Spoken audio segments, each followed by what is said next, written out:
Welcome to our incredible journey across the stunning landscapes of Chile. Over the past 5 months, we've traversed the length of this beautiful country, from the arid deserts in the north to the breathtaking fjords and glaciers in the south. Join us as we explore the driest desert in the world with surreal landscapes and starry nights, the bustling capital city of Santiago, Lake District's lush green forests, picturesque lakes and stunning volcanoes, and Patagonia's towering mountains, pristine national parks and awe-inspiring wildlife. And drive the Carretera Austral, one of the world's most spectacular roads.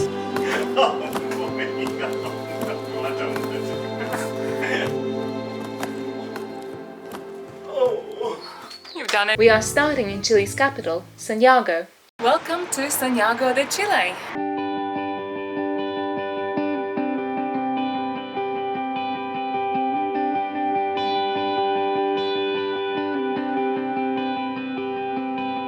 I woke up this morning with a start because the whole room was shaking, and I instantly realized that there was an earthquake, and it was the first time I've experienced an earthquake. It was a bit frightening. The earthquake was at 5:51 a.m, so I've been awake since, and it was a 5.0 magnitude earthquake, so not that major all in all, but scary for somebody who's never felt an earthquake before. We just came to Bella Vista area and we're going to take the train up the San Cristobal Hill. There's the tracks right below us. Wow, that's some view.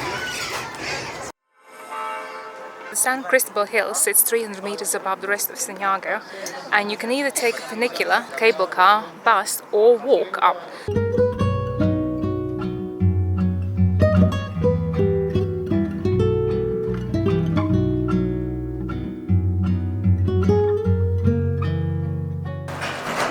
It goes fast. Yeah, I told you.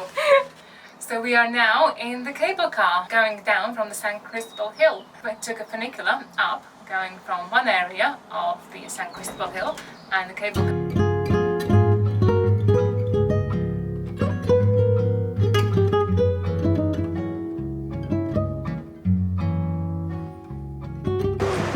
Oh gosh, it goes forward, doesn't it? It does cheer you forward.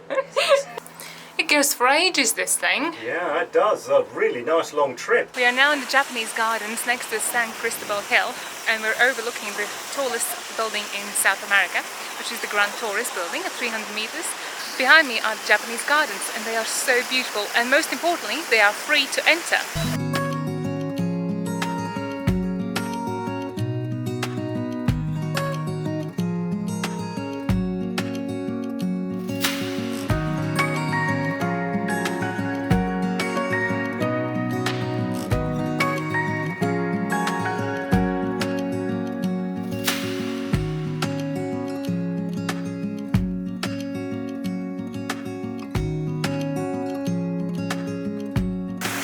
Oops! And I nearly fell in. During our week in Santiago, we rented an Airbnb just outside of the downtown on the 23rd floor of a high-rise building. We booked this apartment for the view, which was spectacular, looking out at Santiago and the Andes Mountains behind the city. And this is the lounge. The view is insane. Into our bedroom. Julia's room. And of course she's made a big mess. Julia's view. It's not too bad, but if you look down, it is so high. I try not to look down because that is just scary. There's the train station that we're going to take to get into Chile downtown, which is over there.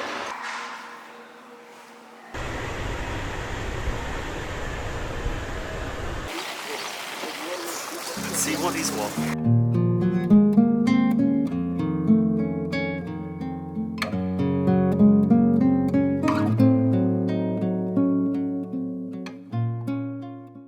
We have just come to Japones Garden, and it is beautiful here. It's in the middle of the city. It's one of the smallest gardens actually, but it's gorgeous. It's very calm, very lush and green. There's lots of bird sounds here, and the views from the higher areas of the garden are stunning over the city of Santiago. Wow, what a find! Right in the middle of the downtown.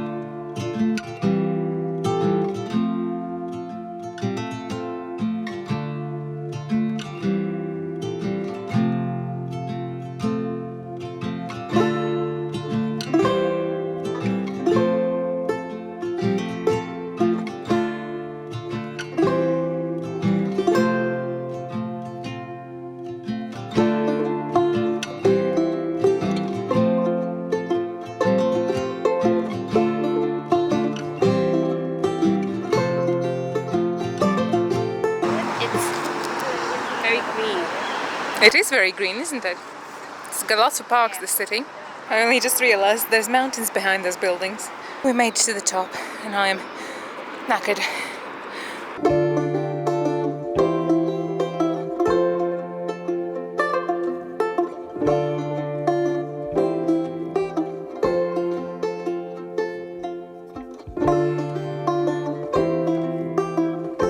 Bottoms up.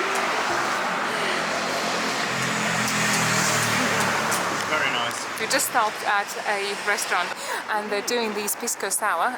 It's now the happy hour, so they're doing 2 for £2.70. Yeah. So that's not bad. No. This is a gorgeous area of Santiago. We are right by the hill. We stopped here to get a beer and 1 litre of beer is £6. Yep, that's very good. We just got a hot dog. Oh, it's the smallest, tiniest hot dog I've ever seen in my life. Is it? Oh dear. It was £1.60. That has a lot of avocado though. Yeah, it has. Lots of avocado. Hey. Is it good? Yep. That's a small hot dog.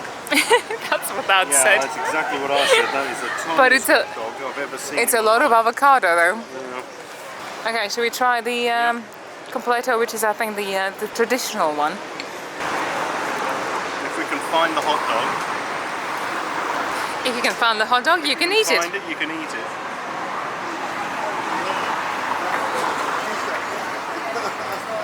No, don't think I did. You didn't get it. No hot dog. No hot That dog doesn't look there. like it has any hot dog actually. Yeah. No, I think it's in there somewhere. Zana's going to attempt So long. to find the hot dog. It's like finding Baldo.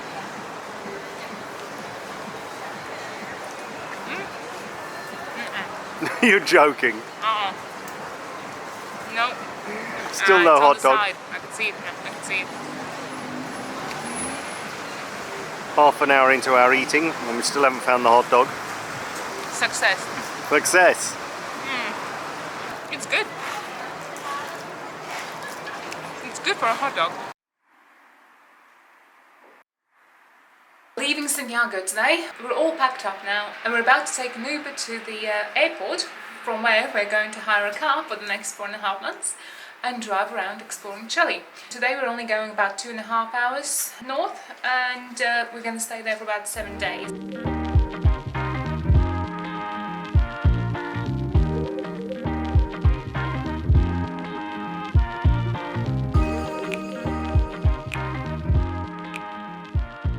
We are now on our way to our Airbnb. Oh, it's deep into the woods, which is exactly what I expected from the photographs. I'm not sure I want to do that. That's interesting road there. There's a tree falling down in front of the road to go into the house.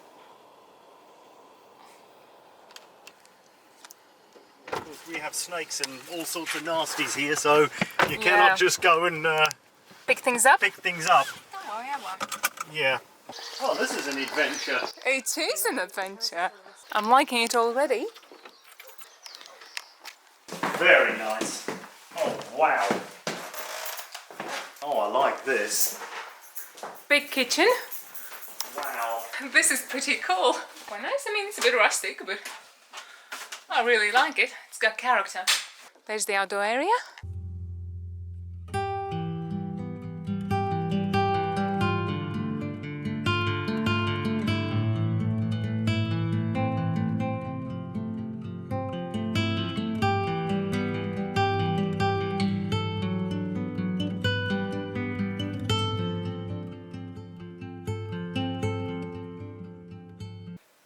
We woke up to a new friend set on our door. It's huge. I think it's a moth. And there's another one. Like that be in the house. So there is a gigantic spider in Julia's bedroom on the roof there. The heck is that? I don't even know how to capture it, darling. I mean, if I tried to capture that and it runs like crazy. Okay, we are going to have to do another complete house scan. Yeah, I think we are. Okay, so we're pretty sure it's a tarantula. They are quite common in Chile and they're also very docile, so that's a good thing.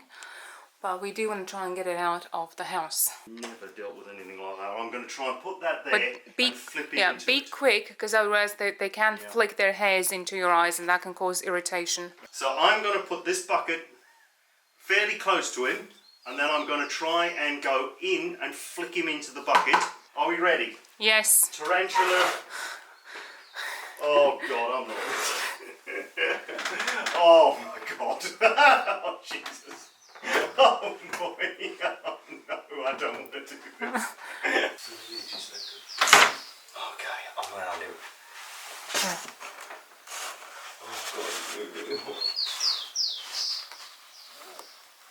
Oh God. Oh God. Oh. You've done it. Oh, get off, you bugger. Okay, he's in the bucket. Yeah, they are quite docile. They are supposed to be very docile, yes. Yeah, he can just climb out the bucket. Oh, God almighty. Of course, he's putting a web thing all over the place, isn't he? Please stay still.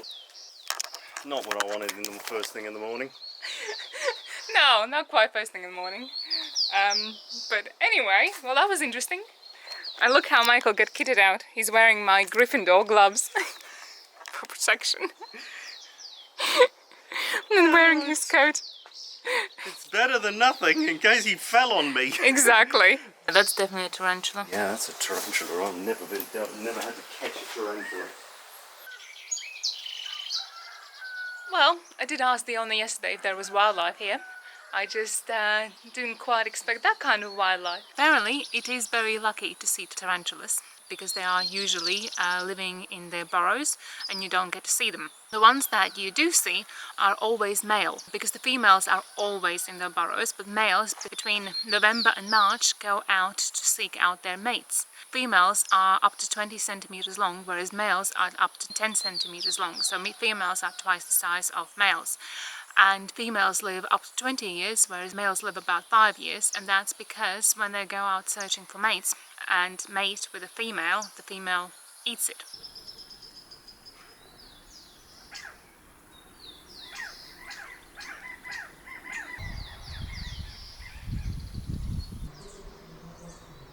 I've been waking up to this view every morning. So, a new morning and another tarantula. So this one is on the outside of the house at least, but it's much, much bigger. This one's huge. Oh, and it did tell us yesterday that there's lots of tarantulas around in this area. Yeah. They're very common, apparently. They're actually not as scary as I would have expected them to be. I mean, I wouldn't want to hold one. No, I wouldn't want to pick him up. I don't want to pick him up, no. Yeah, I mean, he's not even hiding. He's just sat on the wall. Just found another tarantula inside the house. So where did this bugger And get it's in the living room. This is where we sit. There's another tarantula behind the bucket. You can't really see it from this angle, and I really don't want to go any closer. Today is the third full day at this place in our jungle house, and now we've seen the fourth tarantula, including the second one inside the house. Well, that's what you get, I suppose, when you're surrounded by a jungle. We've just come outside, lit a fire in the barbecue place, and roasting some marshmallows. We're going to release 2 tarantulas that we caught. Echo and Riley. The problem is, Julia, just be very careful where you're walking. Okay, I'm going to take the lid off. Don't get me screaming as I run, please. Now I'm going to try and tip it up and let them hopefully go into the bushes and probably get eaten instantly by... Snakes. No, not snakes. Snakes. By birds. Go on then, not up that side, you idiot. That way. Oh, for goodness. Just... That's it, that's one. No, go at the freaking top. He doesn't want to come out. Okay, well, we've released them. Hopefully they're not going to come in the house. Wrong way. The house is there.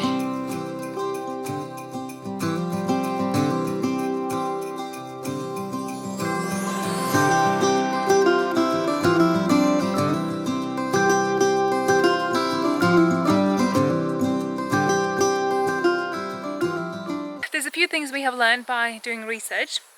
One of them is that the tarantulas that we have seen are the Chilean rose tarantulas.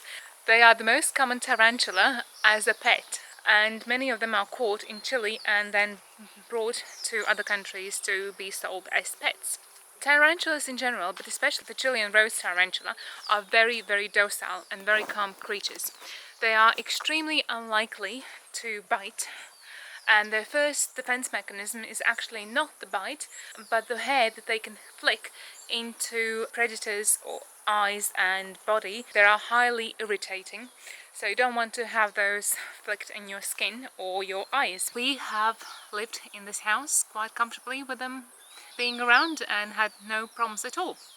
We have really enjoyed the stay here, and I think the tarantulas actually quite added to the experience. We are now in the very pretty town of Papudo, and this, along with a string of other towns that are nearby, are all quite wealthy, so the rich people come and stay in these towns. A little bit later on we're going to go and hopefully spot some penguins, some humboldt penguins.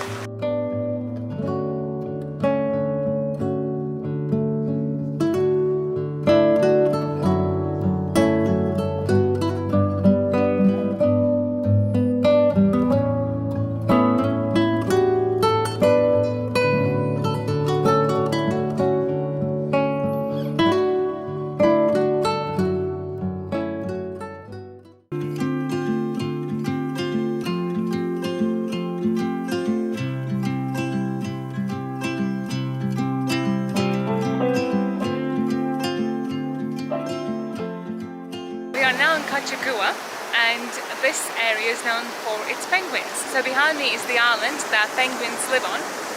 You can't get to the island.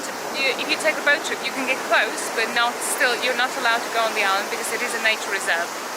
So the penguins that live on this island are the Humboldt penguins, and they are medium-sized penguin that lives up and down the coast of South America, but although most of them live in Peru. This is one of the best areas in Chile to see them. And with the zoom lens you can see them quite clearly. Without it, not so much. This is a gorgeous beach, even if you don't come here for the penguins. It's really beautiful. Hey darling, can I tell you what's been on my mind? Sick and tired of the 9 to 5 in the city light. Hey darling, we could get out of town, see the beautiful world around once. We've driven for about an hour to a town called Ritoque, and it's beautiful here. This beach is not for swimming. The waves are very high here, so it'll be very dangerous. And behind us is the town of Ponton. There's almost nobody here, apart from a few fishermen. We're the only people on this beach. All the cafes and the restaurants are closed at the moment. It's not quite the summer season yet.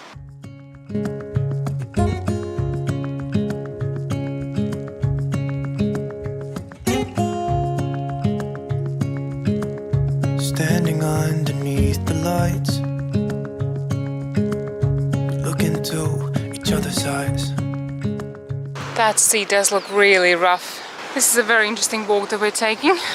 It's a little bit dangerous and very slippery in the sand. Today is the last full day that we are here in this house and in this area, so we are going to go to Zapallar, which is a nearby town where all the rich and the famous of Chile go to. So it's supposed to have the best beach in Chile, so we'll see. All along this coast we have been seeing lots of signs for tsunami evacuation routes, some driving routes and some walking routes like this one here.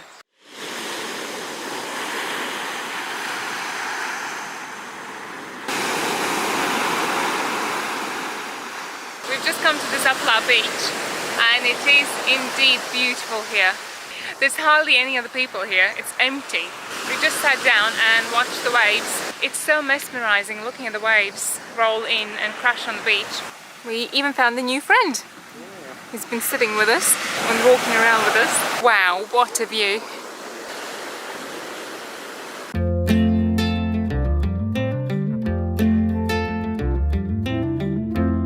Can we stay here for a week or so? Just watch the corn grow in the fields. I don't know what's on your mind, but I know that it's something about you and me. I'll stay here for as long. We are taking the coastal walk that goes along the cliffs of Zapallar. Wow! Yeah, I can't get over this. It is so stunning here. I mean, it's just incredible.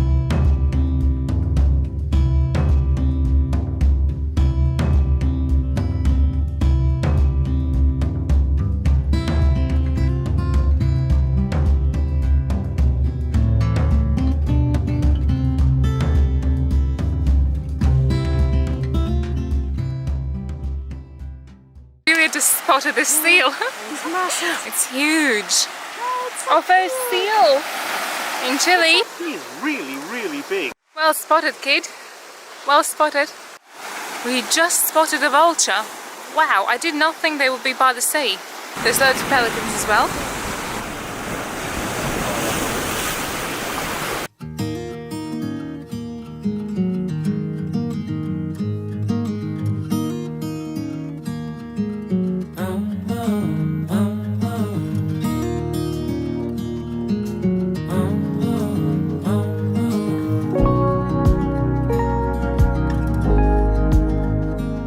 Undoubtedly one of the most beautiful beaches we have ever been to, and if I had the money I would buy a house here too.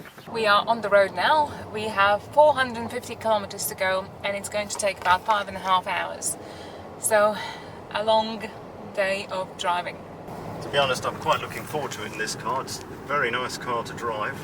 It is, isn't it? Yeah, it's nice and comfortable. It's very comfortable and very nice to drive.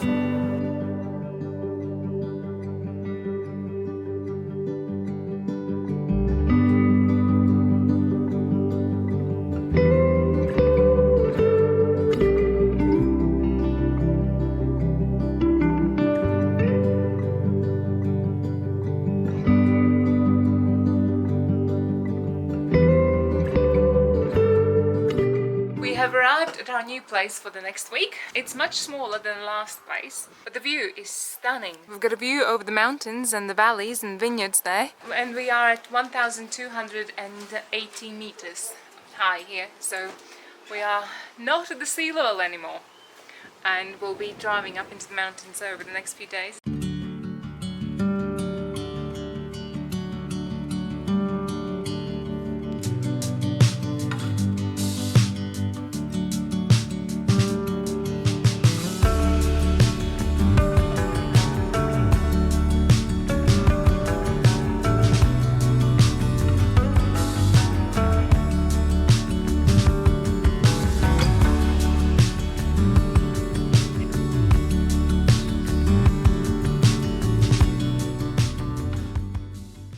In Pisco Elqui Valley, which is known for its vineyards and new age culture, lifestyle, and obviously the night sky, because it's beautiful. It's known for all its observatories. There's lots of observatories around in this area, and we saw our first view of the night sky here in South America last night, and yeah, that was a lot of stars. It was beautiful, and I think we even saw a galaxy by the looks of it. And just look at that view. Pretty much the only sounds we can hear are the cockerels going and birds tweeting, so perfect. And we need more coffee now. This is the view for our breakfast. I've set up my workspace up outside because there's a plug there, so it's perfect. And this area is shaded all day long. I've got an amazing view for working. We left marshmallows in the car and they are completely melted. I mean, it's just all mush. There's no individual marshmallows left there. Spoonful. Wow. Is that good? Melted marshmallow. We are now heading up into the mountains towards Paso Agua Negra. It is the highest pass in between Chile and Argentina at 4,850 meters in height. I don't think we're going to go all the way there because it is 3.5-hour drive each way. We'll see how far we get, because the further we go, the higher up in the mountains we will get, so it should be an experience in itself.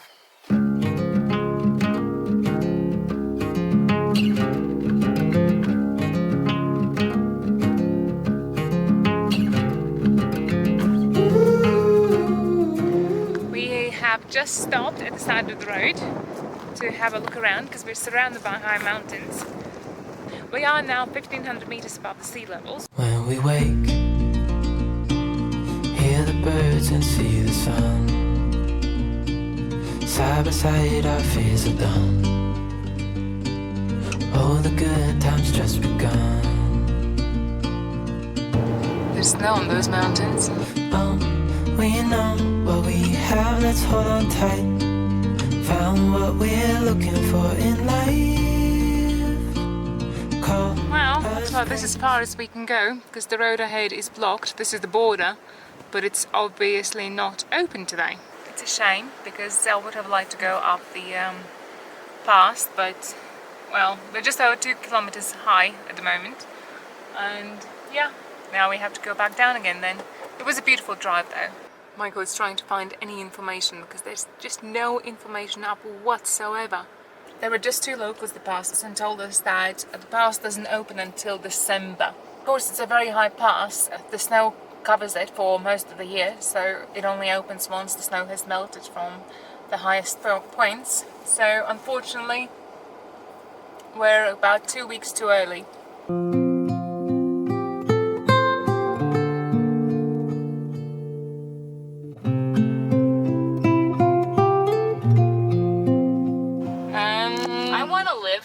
We have to drive across that road. No.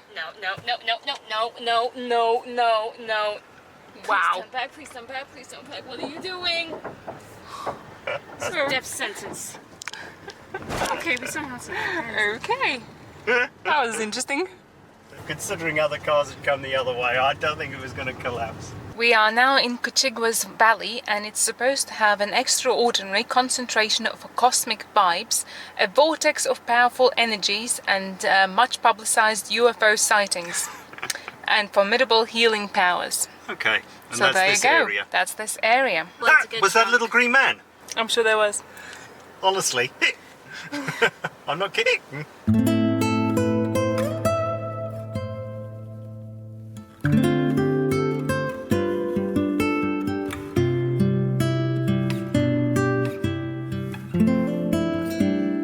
So we were driving past this place, and there were loads of restaurants and coffee shops here, but all of them were closed except for this one.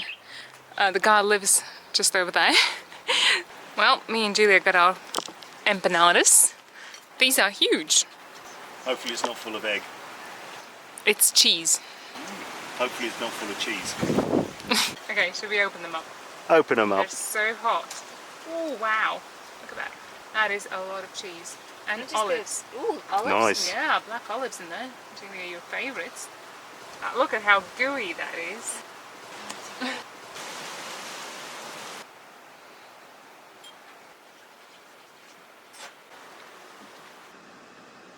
There's loads of these rock arts around. I'm just walking and making sure I don't kick any over. It's very windy here. We're now at Ojos del Salar winery, so it's £8 or 8,000 Chilean pesos that you have to pay for these 2 glasses and 4 wines. You get to try 4 wines each, so that works for me. The kitty cat has joined us. Oh, the animals, they are just adorable. Look at our goodies.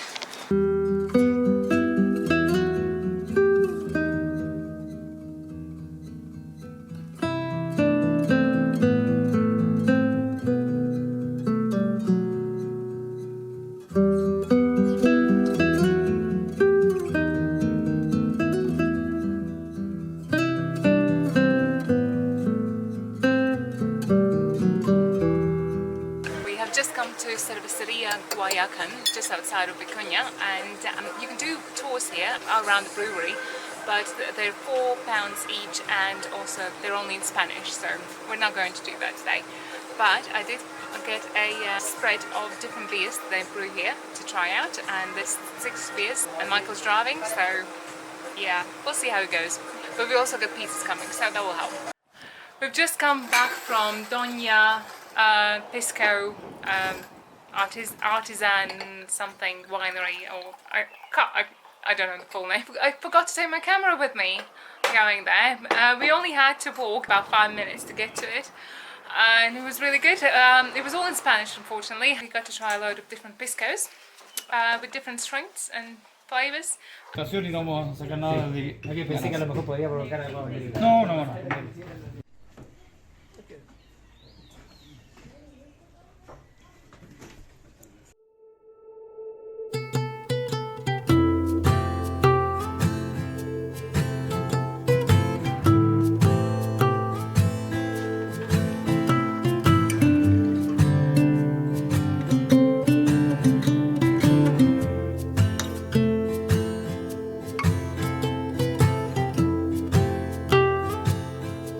To have a look around Popcorn Artisanal Market. Most of the places look shut, but there's a couple of coffee shops that look open, but we're just gonna have a look around. We've just stopped at the only cafe that's open. Unfortunately they don't do any beers here because there's no alcohol apparently, but we've ordered some ice cream. I don't think we've had ice cream in Chile yet, and it is really cute here. Does the place offer takeaway?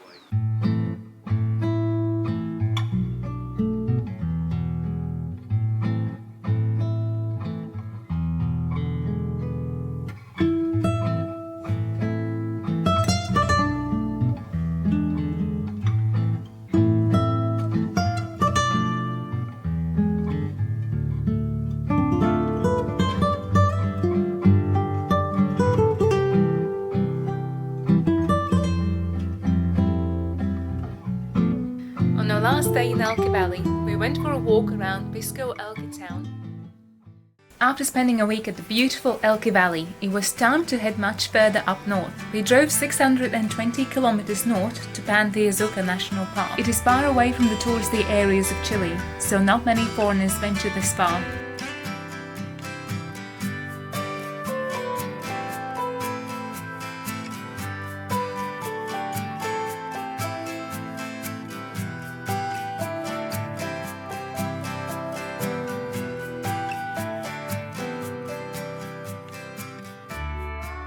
After a 7.5-hour drive, we have made it to Pan de Azucar National Park, and we're here for 2 nights. We booked 2 small cabins. All they have is a bed in each of them, and that's it. Our bathrooms are over there, a bit further away, and we're sharing the bathrooms with the campsite. But the whole point of being here is the view and the location. We're really looking forward to exploring tomorrow. There is no Wi-Fi here. So for the next 2 days we're going to be off-grid, which is probably a good thing every so often. There's some kind of a art, I guess, made out of these stones here. Michael is busy making the grill and cooking our dinner. This is one of the cabins, but they're both exactly the same. So all there is a very small round room and the bed. And that's that. The main attraction to this place, of course, is the view.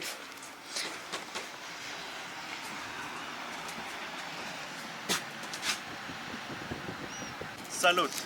Salute. There's nothing quite like a warm beer. Yeah, we definitely deserve that. We don't have any fridge here, or any cooking equipment other than the grill. So, or even any way to get hot water for coffees tomorrow morning. So. I might not be in a very good mood tomorrow morning, but it's all worth it for this view.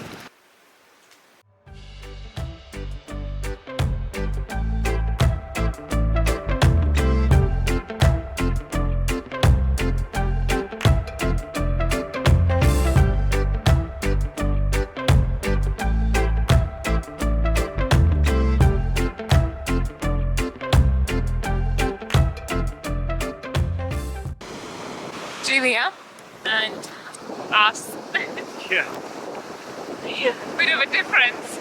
Looking out at the Pan de Azucar Island, with its supposed colony of humble penguins, whilst listening to the Pacific Ocean waves crash against the shore, with a beer in my hand and a barbecue on the way, is quite the way to end the day. Sat watching the sun go down on the Pacific coast. Over the Pacific Ocean.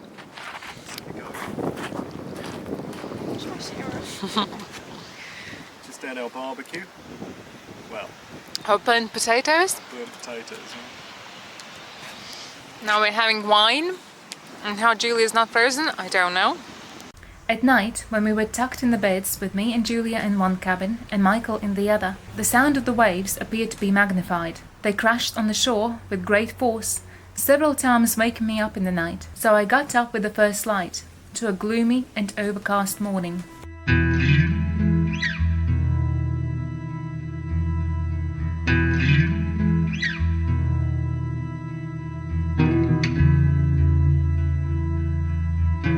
I must say that this was the first time I had to pass 2 vultures perched on the pole on my way to the bathroom in the morning. Just had a noodle soup. We managed to boil the water on the kettle over the grill. We managed to have noodle soups and coffees like that. And now we're going to head out and enjoy the Pan de Azucar National Park.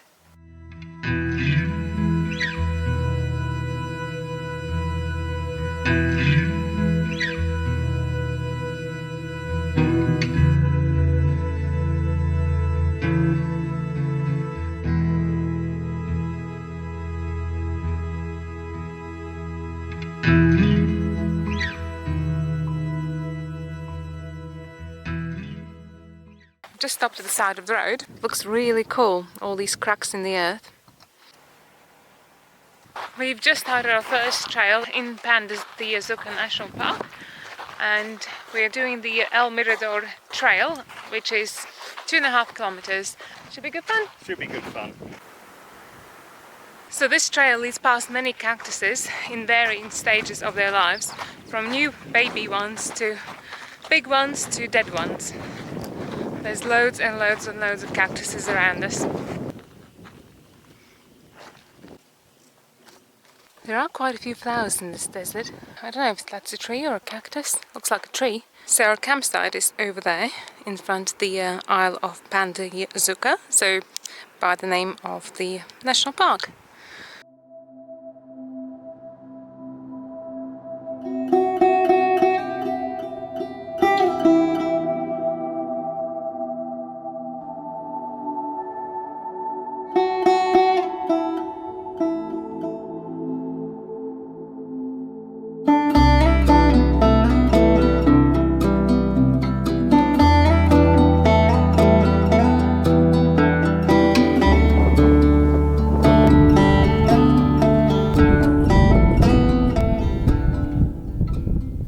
Cacti and other shrubs that grow here do so because of the thick mist that descends on this area coming from the Pacific Ocean, and that then brings moisture, and then it's possible for the plants to grow even in the very dry desert that is Atacama Desert.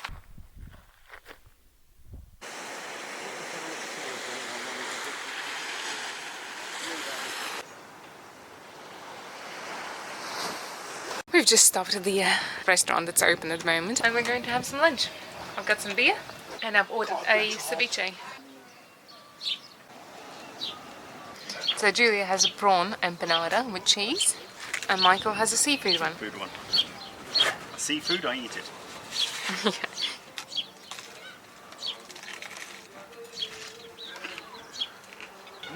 Nice. Yeah, so there's my ceviche. We're now on our second walk of the park, and this one goes through a canyon. Well, we've come up quite high now. Looks gorgeous here.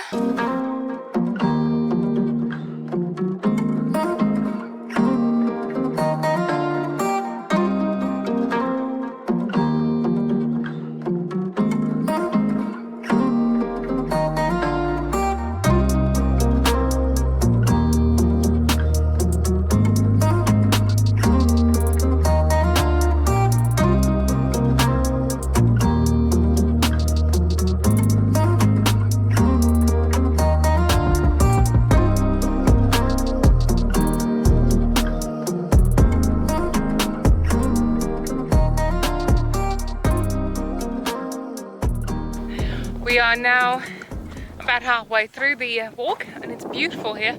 Again, we're the only people here, and this is a much less maintained trail. It will be a lot easier to get lost here. Beautiful environment here. Okay, so about 2.5 kilometers in, we've come to a rope. So I have to climb up a rope. Well done, Michael!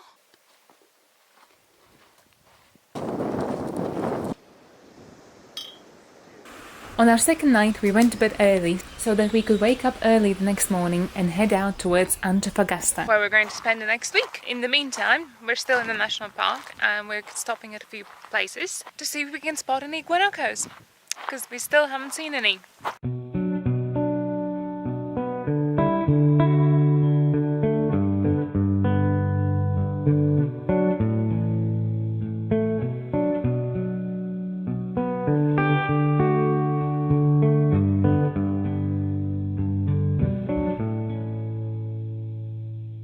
Can't see any guanacos yet, but fingers crossed, because we saw some dung.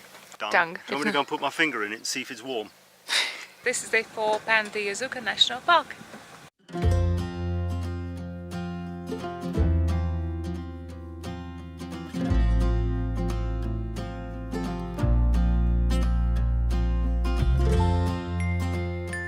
It's just desolate.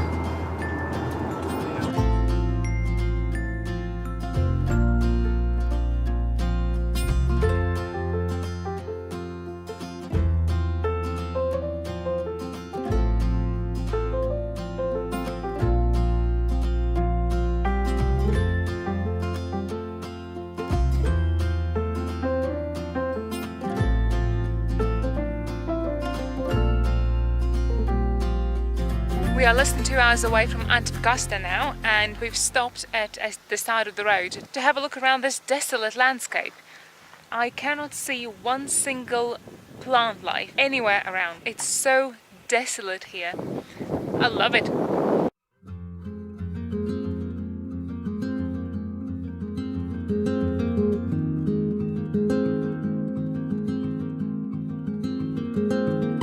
We are at 2,026 meters height now, above sea level.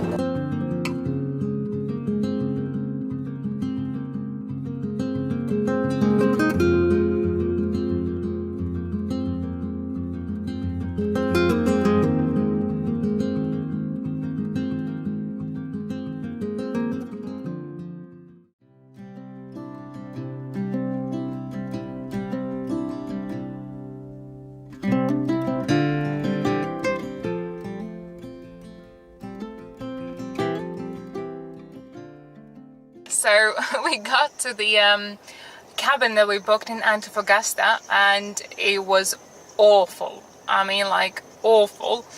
Everything was dirty. It was just, yeah, it wasn't in a very good state. And also the lounge didn't have a window, it just had a hole in the place of the window. So we refused to stay there. There's just no way. We've now been dealing with Airbnb for the last hour, I guess, trying to get our money refunded and trying to book another place to stay for tonight. We've been sat on a beach, in our car on a beach. And Airbnb have still not sorted and it. And Airbnb has still not sorted it, and they just keep delaying it, and we've now booked another place. Hopefully they will accept. I know it's because it's a last minute thing. It's past 5 p.m. We haven't eaten lunch. We haven't eaten dinner. We're really hungry, irritable, tired from the long drive. So if this Airbnb doesn't accept the reservation, we'll have to go and stay in a hotel. Problem is, then we can't cook food, so it's not ideal. But at least we have a nice view from our car. Just hopefully we don't end up sleeping in our car. But we're looking out at a load of birds. Soon after, the Airbnb owner accepted our stay, but it took several days of fighting with Airbnb to get a full refund. Oh, that's all bright. And that's all stormy. Looks like one of the famous Chilean protests, maybe.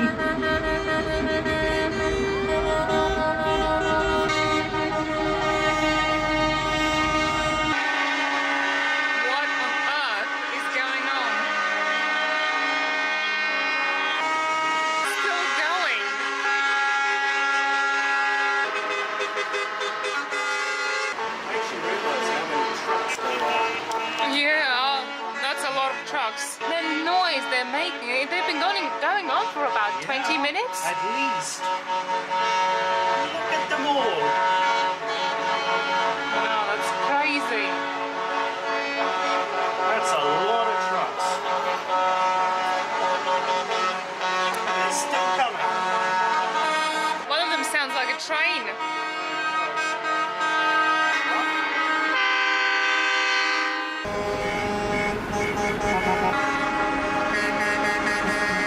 So this is the place that we ended up with. It's really comfortable, and as you can see, we're really using all of the space that we could get here. We've been doing loads of washing. All of our clothes need washing. This is the first time we've had a washing machine in over 4 weeks. It's a good thing you can't smell us. This is our bedroom. There's Julia's bedroom. We had a nice hot shower. First time since Santiago. In the place with the tarantulas, the showers were cold, and in the other place, the water was barely dribbling down. So it's been fun. At least we've had a couple of very calm days, and while we figure out what we're doing next. That's where the band was playing all night yesterday till about midnight.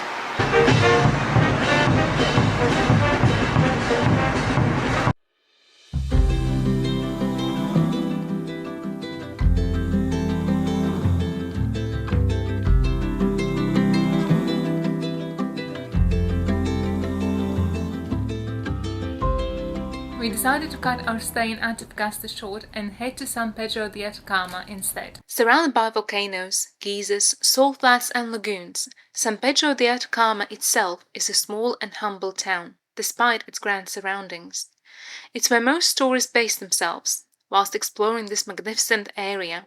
And with plenty of accommodation, restaurants and souvenir shops on offer, it's no wonder too. So whilst we are in San Pedro de Atacama, we are staying in 3 different Airbnb properties. This is our first one, and we've stayed here for 5 nights. We have a beautiful view of the volcano. Unfortunately, we also have a view of the owner's house, which isn't all that great, and there's a bit of farm stuff and a bit of rubbish around. But, you know, if you ignore that, the view of the volcano is brilliant, and we've been spending a lot of our time sat outside at the table and enjoying the view. From like 11 AM onwards, it's in the shade, so you can sit there quite comfortably. The heat here is so strong that you can't really sit out in the sun for more than a few minutes. This has been our lounge and kitchen. The kitchen is very nice. I really like the kitchen island. It's all made out of wood. The shower has been incredible. Actually, that's the best shower we've had so far in Chile.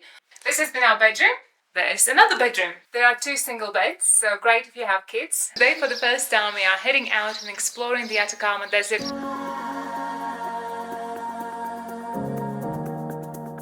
It's a bit shaky. Just a bit, you can see from my hands. And from the camera. And from the camera, yeah. We've just stopped at the side of the road to have a look at these salt muds. I assume it's all salt. And in the distance there is a lagoon, by the looks of it. So this is what it looks like close up. It looks like sand mixed with salt.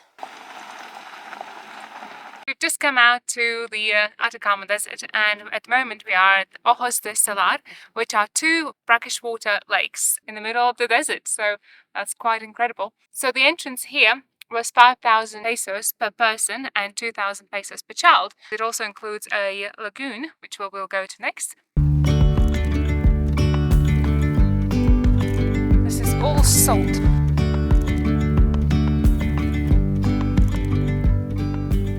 We now come to the lagoon, and in wintertime this lagoon is covered in water completely, whereas in summertime it's all salt, and that's because the water level rises in wintertime and drops down in summer, so exposing the salt. But it's the end of spring now, so we have a little bit of both. It's mainly salt, but there's still a little bit of water in some of the places here. Yesterday there was sun and there was rain, beauty in the mundane,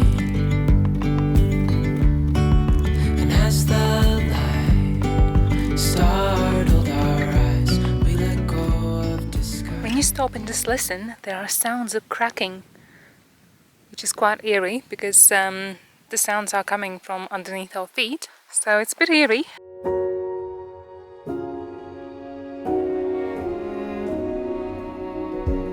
You say take me on a treasure hunt, I long for something new. Have you heard the fairies when they sing and dance? Oh, I wish it was me every night. When I close my We found our first llamas. There's 2 of them now. They seem very friendly. All the other ones are standing there staring. And there's Michael and Julia. Julia's hiding behind Michael.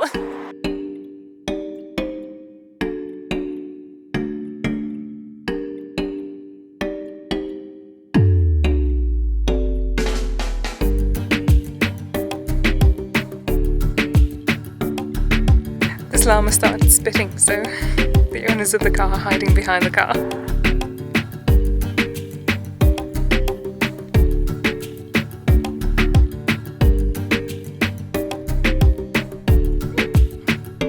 This llama does like selfies.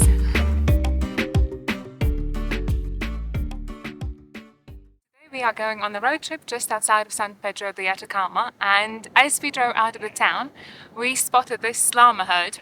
Now llamas here are domesticated animals. A couple of them were very friendly and one came very close to, well, all the people that stopped here, including us. He or she, I don't know, tried to almost put like his head on my shoulder. Which was disconcerting because they can bite and spit, so not really advisable to get too close to the llamas, but he just kept coming over to everyone. Very friendly llama.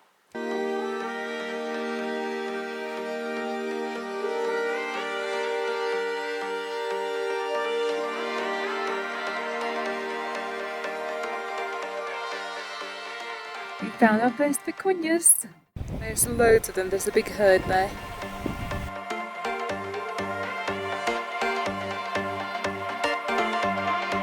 We are now at the Tropic of Capricorn.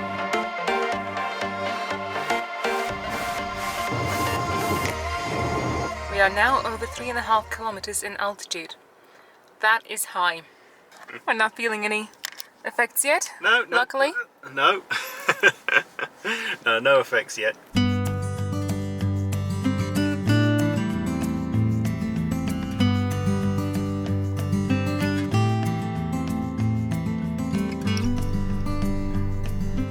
So they just crossed the road and gone on the other side.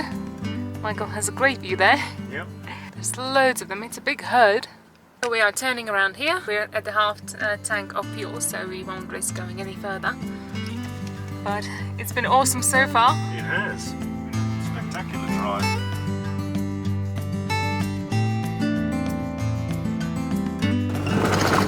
Oh wow, it's bumpy. Yep. Wow. There's still some distance to go because look, the road goes off on that way. It does. Okay, cars grind to a halt. We've reached 4,000 meters in altitude. –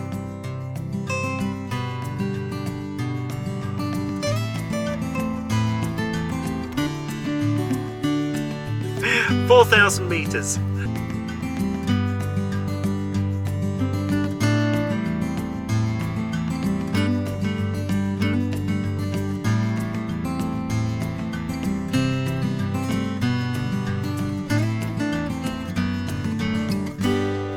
We have about an hour to waste until we can go and check into our next Airbnb. We've come up quite high from San Pedro de Atacama now. You can see the plain where the town is down there. So we're already at 3,231 meters, so we come up by about 700 meters from the town. And we did that in about 20 minutes of driving.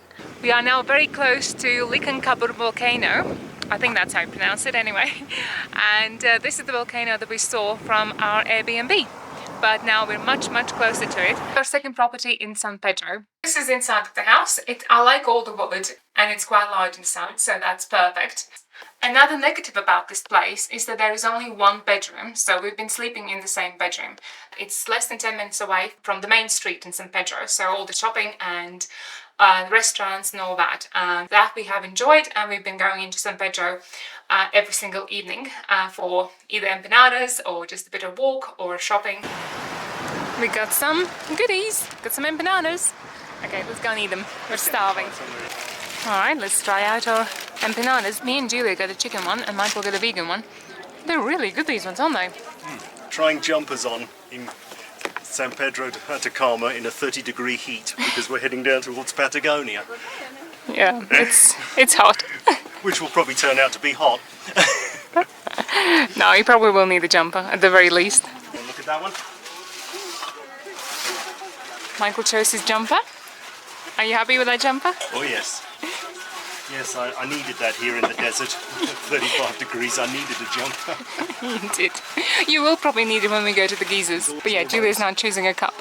Yes, they're all full of, you know that. For 6,000 more too. Yep. So this was our third time in the shop. we bought lots of things from that shop. We're going to try different types of chicken empanadas this time. That's really tasty. These are good. They are really good. They're just chicken, cheese and spring onion. Yeah, I think the spring onion gives a bit more flavour to it, maybe. It's really, really good.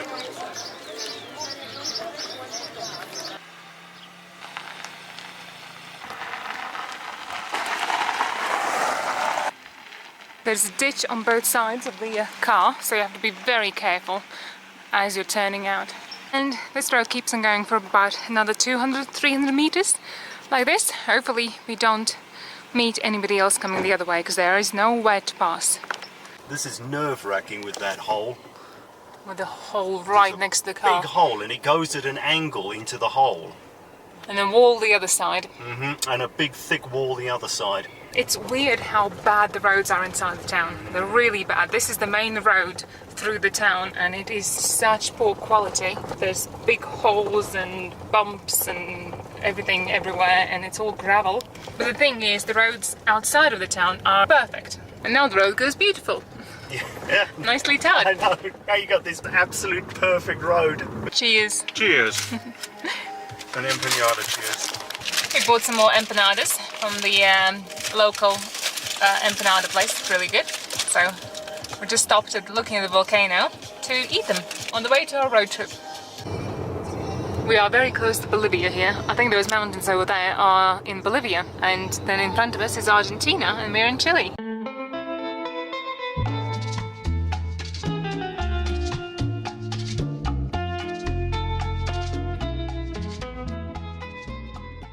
You can see what we think is a vicuña outside of our window. The volcano is behind it. So I think Bolivia is just behind those mountains. At the moment we are over 4,500 meters high in altitude. It's insane, and we have not seen another car on this road for maybe 20 minutes, which is a little bit disconcerting. It's a bit cold and windy.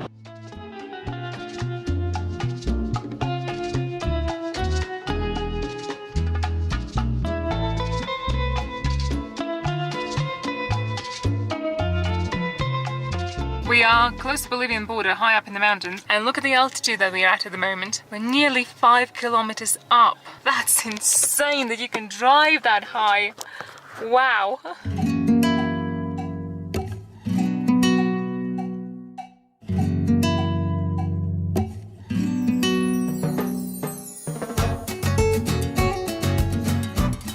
Why is there a rock in the middle of nowhere with an arrow pointing towards nothing?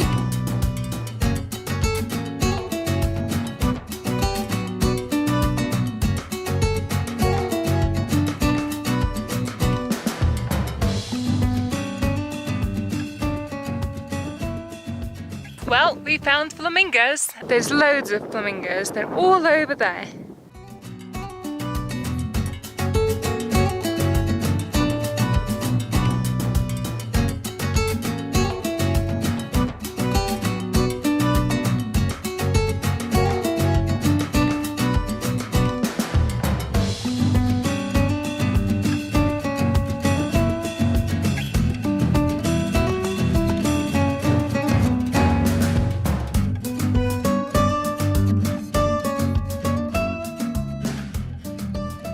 So we're now at Salar y Laguna de Tara, or Tara Solpan and Lagoon. Wow, this is a stunning road. If there's anything you do in San Pedro de Atacama, do this road trip. Go on Road 27. Yeah, it's been amazing. A bucket list road trip. Yeah, this is the reason why we came to Chile. Yeah, this is the reason for coming to Chile. These awesome, empty miles and miles of road. But get a nice Toyota. No. It is a nice Not car. sponsored by Toyota. The reason we're saying this in the car is because it's very, very windy outside. We've now driven over 3,000 kilometers since Santiago. We have, wow. 3,000 kilometers. Yeah. Wow, that's crazy. That is crazy. We just had a bit of rain going on our windscreen. That means it's raining in the Atacama desert while we're here.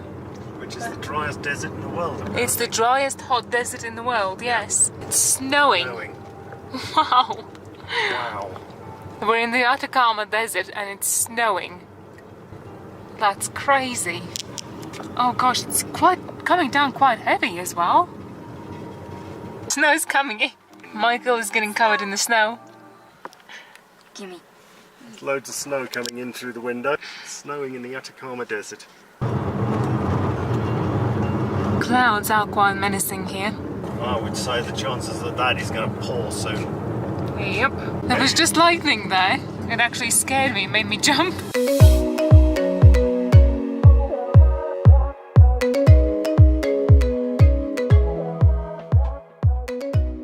This is crazy. There are hundreds of llamas around us. There's just loads of them, as far as the eye can see. Wow.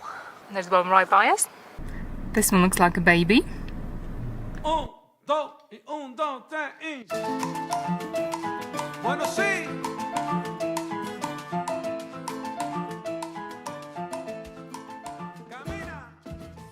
2 hours ago, a volcano about 40 miles from here exploded and the ash plume went up 6 kilometers in the air.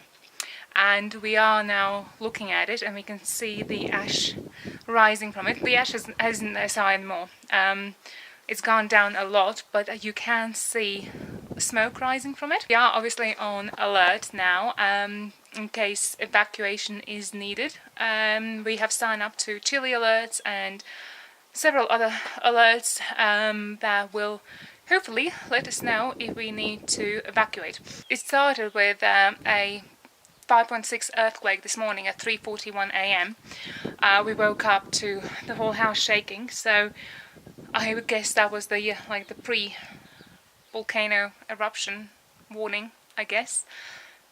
But yeah, so yeah, that's quite close for comfort. That is 40 miles away. It's not that far. Yeah, that is a little bit too close for comfort. Okay, we'll sit here and keep an eye on that. This volcano that's about 60 kilometers or 40 miles away from us exploded and the ash went up 6 kilometers in the air, and somehow we missed that. But we can see the plumes. Oh yeah, you can see it from the sides as well.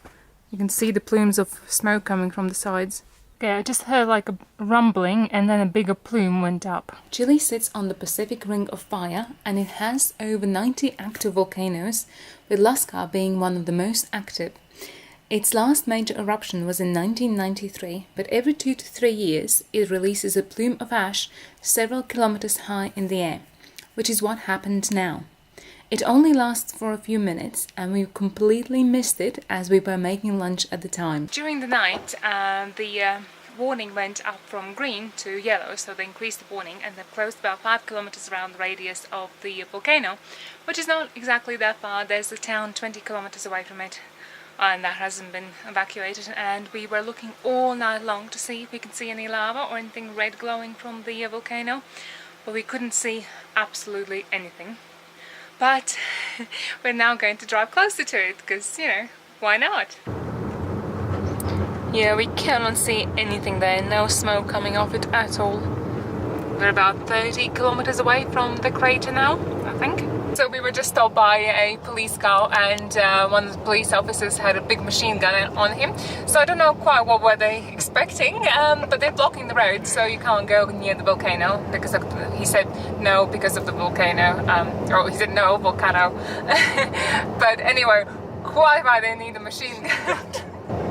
That's a rather ridiculously over the top. But anyway, yeah, they seemed perfectly nice. That must be a boring day for those police officers just sat in the middle of a road. And in this heat as well.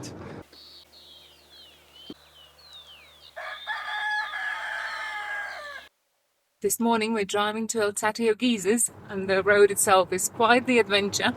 It is in a terrible condition. Donkeys in the road. We've had a very early start this morning. We woke up at 5 a.m. and got out at 6:20 to head up to El Tatio geysers. So we are going much later than everybody else, because most people leave at 4 a.m. To get to the geysers before sunrise to see as much of the steam rising as possible before the ground heats up and you don't see as much of the steam.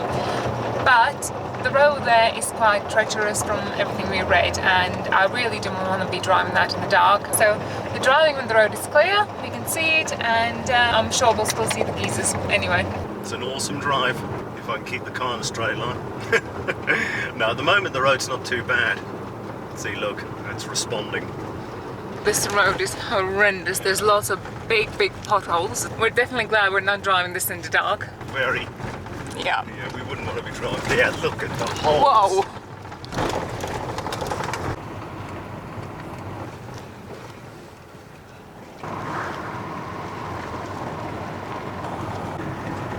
Wow, this is quite bad.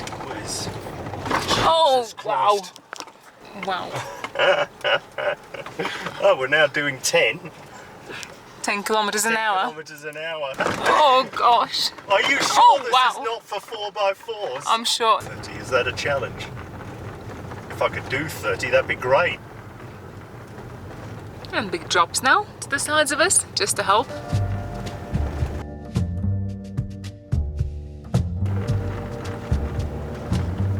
It's a stunning road.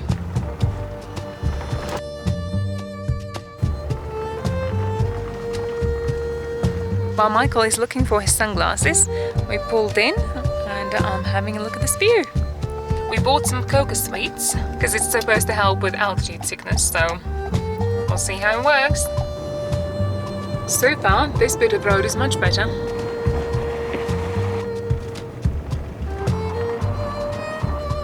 Oh yeah, In the road. that is pretty bad.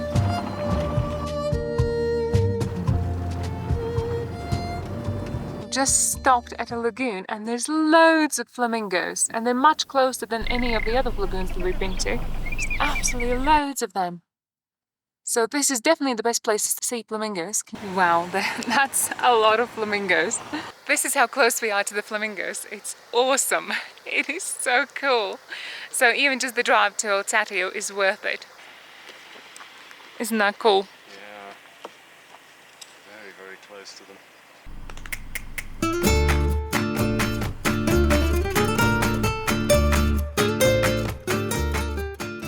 This one is preening his feathers.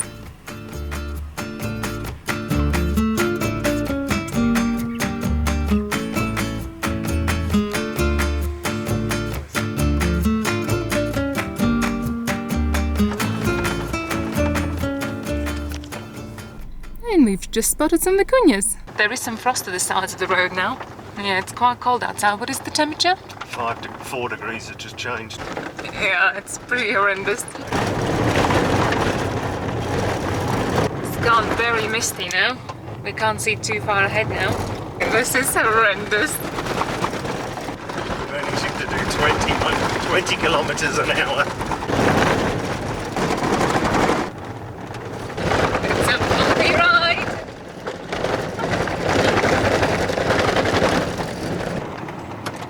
We finally come to Al Tatio geese fields. It only took us over 3 hours to drive here.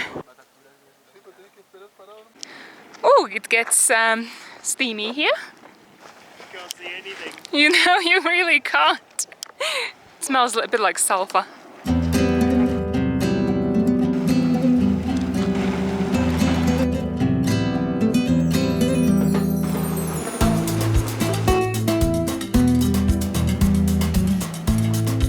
Are you cold, sweetheart? Give Dad a cuddle, he'll warm you up.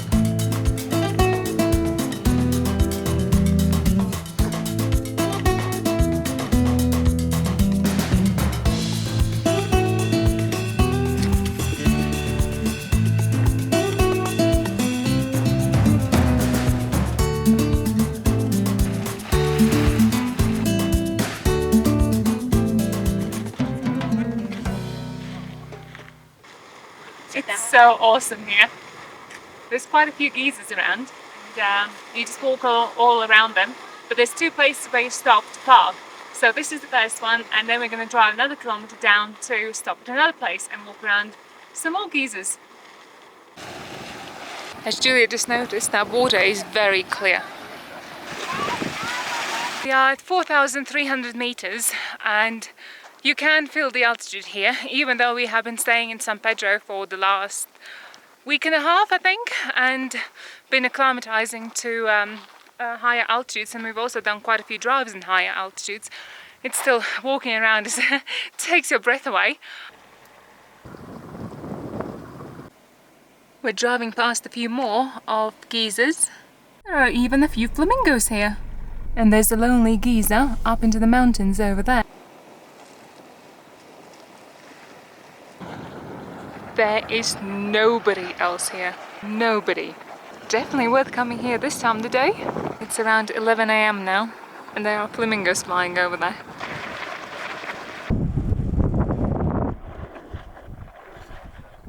And we've now spotted vicuñas in the background. Michael just spotted a sign saying do not inhale the steam. Well, it's a bit late because the previous area had lots of steam in it, and we inhaled a lot of it.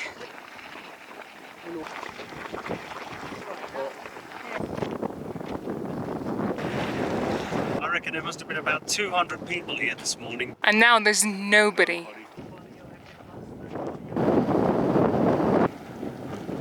Michael and Julia, a geyser, and vicuñas in the background.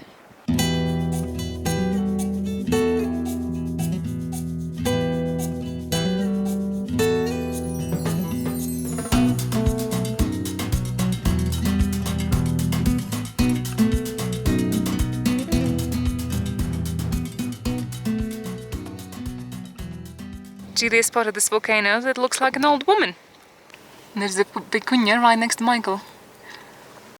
Vicuñas, along with guanacos, are the only wild camelids in South America. But vicuñas live in higher altitudes than guanacos and are the wild ancestors of alpacas. Llamas, which are perhaps better known around the world, as well as alpacas, are domesticated camelids. Those two are fighting, or arguing at the very least. Oh, he spat! They're spitting at each other. They're all rubbing themselves against that bush. And that bush looks exactly the same as all the other bushes, so I'm not quite sure why. This one looks like a baby. Definitely. The way they chew is just so funny. These vicuñas are completely not worried by our presence here. We've been sat here for the last 10 minutes. There are dozens of vicuñas in the distance. And there were none when we drove up here in the morning. We've also found some llamas. They're all grazing. They're so woolly, aren't they?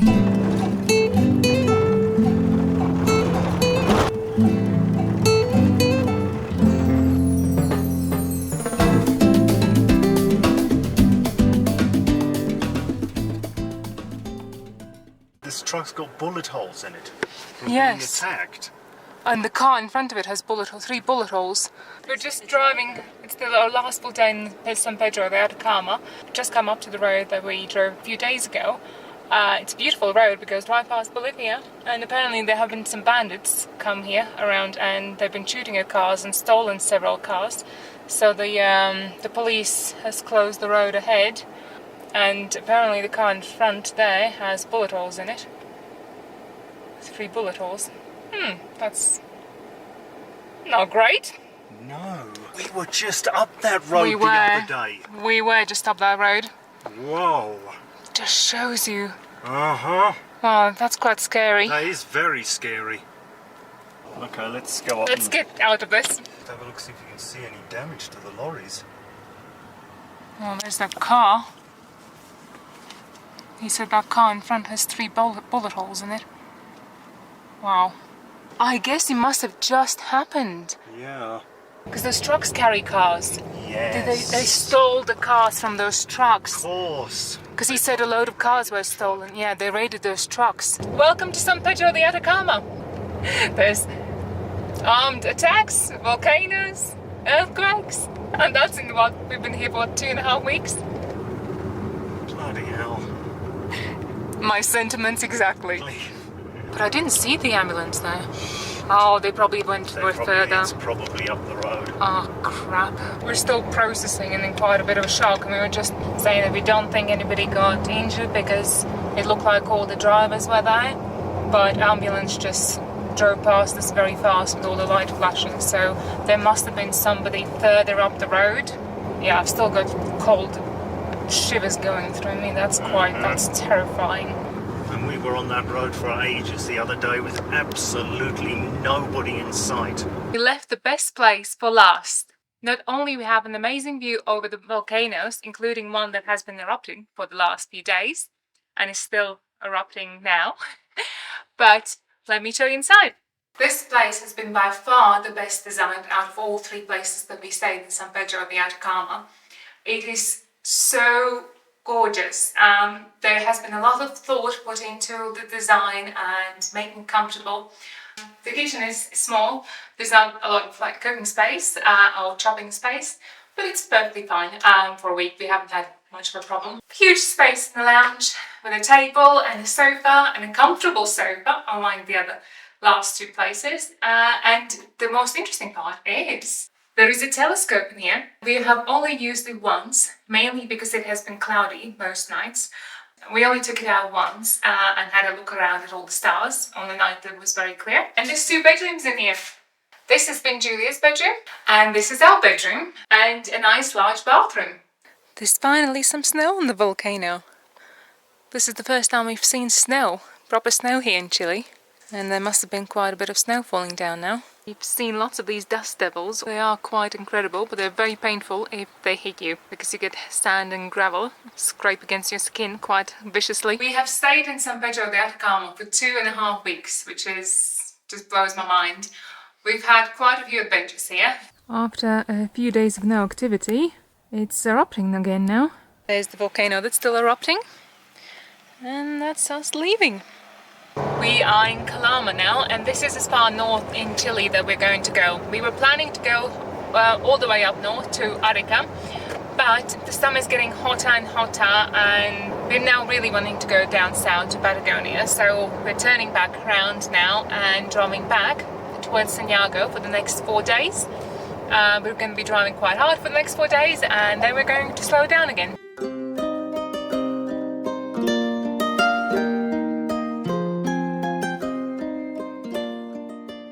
Wow, that's a lot of rubbish. Towards the arrow. Oh, wow. Nice.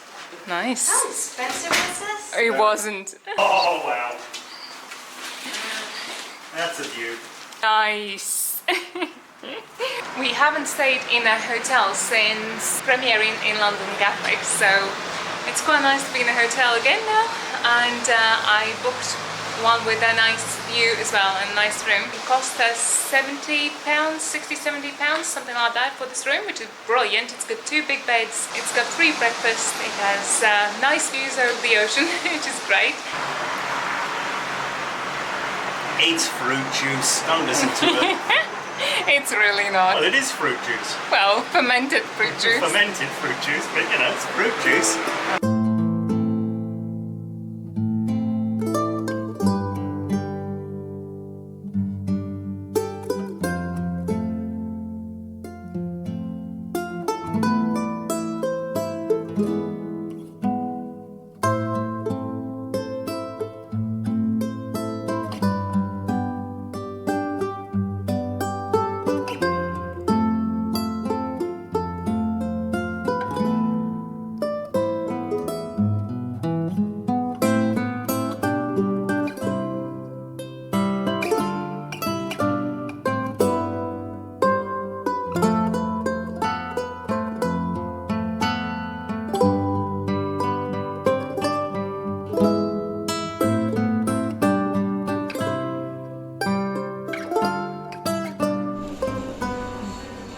With the first one's at breakfast. It's not too bad, is it? There's all sorts of goodies in here. That's it. We're leaving Antofagasta. I highly doubt we will ever return. Today we are visiting Paranal Observatory. Just stopped before the observatory to have lunch, and this is what happened to the quiz bag. It's all blown up. And that's because of altitude. We've gone quite high now. Yep, I don't know what our height is now. I shall have a look. Good idea. After leaving Antofagasta, we headed straight to Paranal Observatory for their free Saturday tour of the facilities. It is an astronomical observatory operated by European Southern Observatory and is located 2,635 meters high in the dry Atacama Desert. It's windy. Just a bit. Just a bit. The four large buildings together form the VLT, or the Very Large Telescope. They can be used individually or combined to form, well, a very large telescope. It is one of the best astronomical observatory sites in the world and was fascinating to look around. It was amazing to enter the dome of one of the four VLTs and see just how large of a contraption is needed to capture pictures of the faraway stars and galaxies.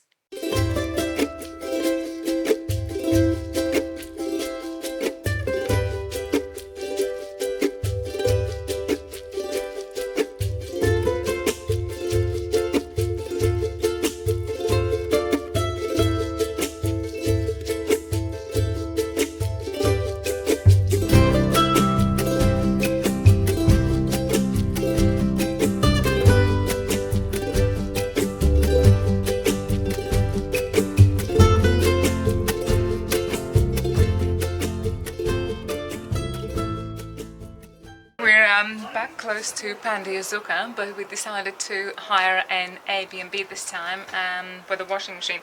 But this Airbnb is interesting. Let me show you around. This is where we're parking. This is our car park. The car only barely fits in. We had to push some laundry aside to get the car in, and then the door goes straight into one of the bedrooms. So there we go, there's one of the bedrooms. Julia's very impressed with this place, aren't you? It's quaint. Why are we here exactly? There's the other bedroom, so that's perfectly fine. This is the kitchen, so you know, it's alright. This is the lounge. When we booked this place, we read the reviews and it did say that the areas surrounding this place are dodgy. We're only here for one night, so it's fine. Are you happy enough? Yeah, happy. Also, this bathroom really stinks of urine. We had an interesting night here. It was a Saturday night, to be fair, but it was very noisy. When we arrived, we did think why the house opposite us is so much nicer than all the other houses around here. And last night we were listening to cars turn up one by one and men get out one by one and stay there for about 20 minutes and leave. One of them left really drunk and he couldn't get into his car. He was just yanking on the handle for ages.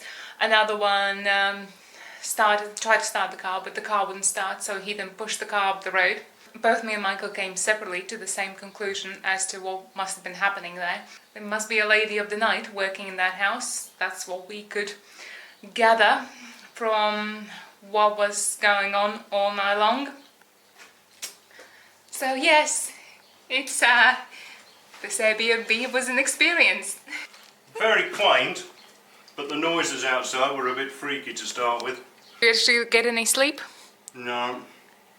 Well, it was a bit freaky. Well, the problem is our wall is right on the street and there's windows right above our head, so it's very noisy when the cars, and especially those trucks, you know, the pickup trucks. Pickup trucks, yeah. That's trying to think of the word then. Michael hasn't woken up yet. No. I went to sleep. So there you go. That was our night in paradise. Yeah. Hopefully it's only one night here. Yes. Packing up and getting out. But now we're off to Coquimbo, and where we're going to stay for one night, and we're going to stay in a nice modern condo with a swimming pool.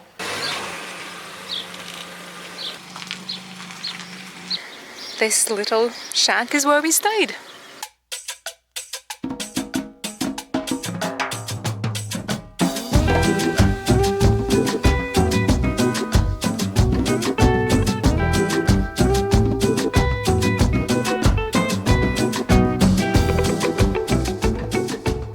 We are in La Serena now, and we're staying in one of those apartments over there. It's quite a nice beach here, actually. We just went for a walk around La Serena and the beach. We got empanadas for dinner, and they were 3,000 pesos each, and came with cheese and chicken inside. and they were nowhere near as good of quality as the ones in San Pedro de Atacama, and also these were more expensive. But then we went and decided to get some churros, and now that is a much better value. Oh wow! That's a churros. Wow! Churros. We forced ourselves to eat as many of them as we could. Look at the amount that we still have left, and these were supposed to be 10,000 pesos, but I'm pretty sure they've given us the 18,000 peso box.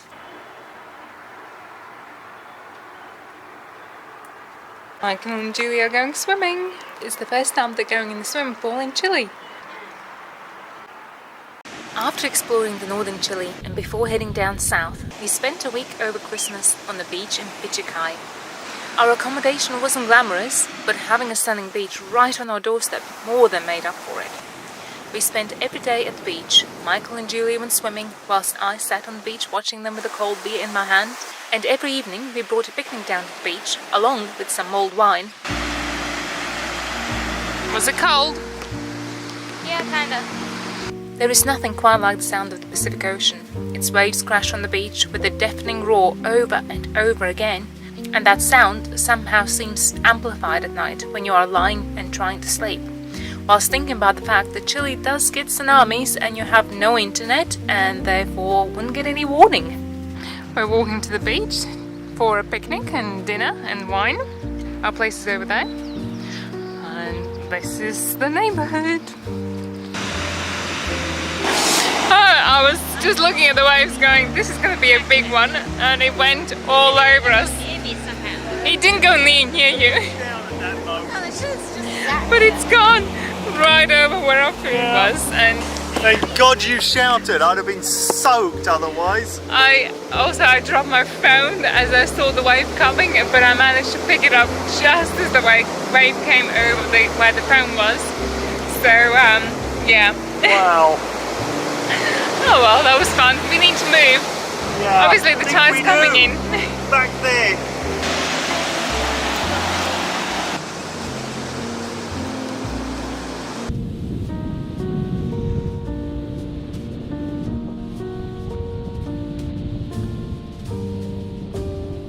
It's the day before Christmas Eve and we're having our dinner on the beach. There it goes. Half an hour later. Half an hour later, you discovered it's a screw top.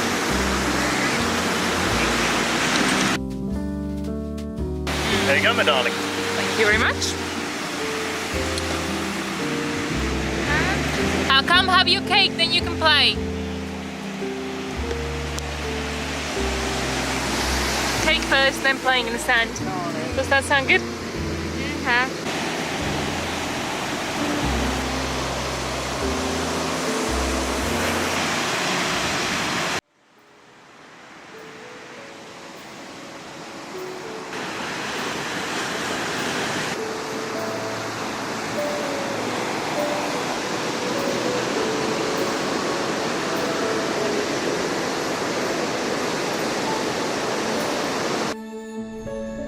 We've come to the end of our beach here and it is so spectacular. And this water there is in the colour of cappuccino. It's weird. Sand is mixing with the seawater coming in, so it looks like a froth on a cappuccino or something like that.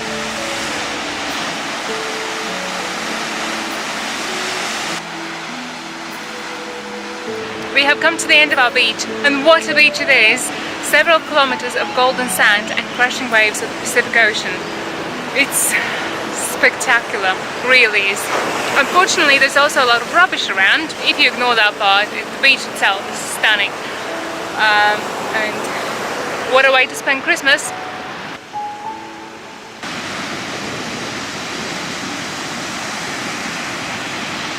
Drinking your mulled wine secretively out of a coffee mug. The best way to have it is warm. So. Covert. Nobody knows that I'll get mulled wine in that. There's a Christmas parade.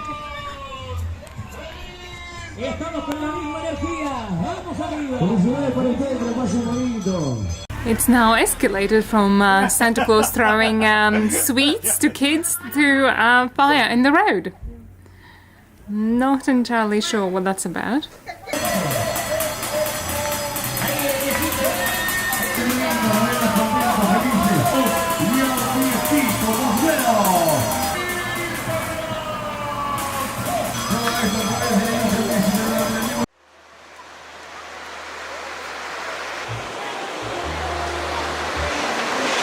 Michael and Julia are having a chilly dip in the ocean on Christmas Day, whilst I'm having a nice cold beer. So this is where we spent the last week and Christmas.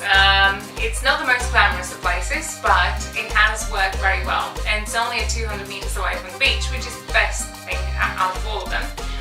We've spent every day at the beach, and we've been having dinners and lunches at the beach, and Michael and Julie have been going swimming. So we've had a lot of fun.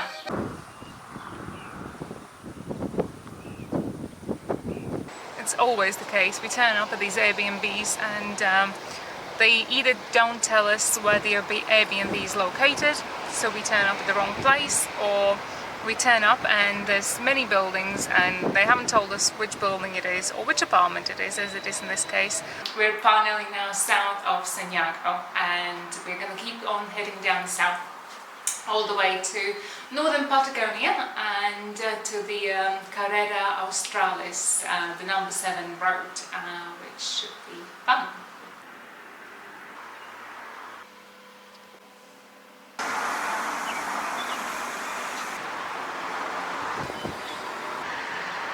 We have a 5.5 hour drive today to the coast, to a very interesting looking Airbnb. But unfortunately the Airbnb host still hasn't sent us the location of his Airbnb. He keeps telling me to talk to him on WhatsApp, but the problem is WhatsApp doesn't automatically translate, and then you have to rely on having enough internet to go into Google Translate and translate the message, and it's just difficult. They all seem to do that here in Chile. It's just a constant every single time. They give you the wrong location and they want to talk to you on WhatsApp. That seems to be standard. It looks like there has been fire recently. I know Chile has had lots of issues with fire, especially at this time of the year. We have been receiving lots of notifications on our phones on the Chile Alert app warning us.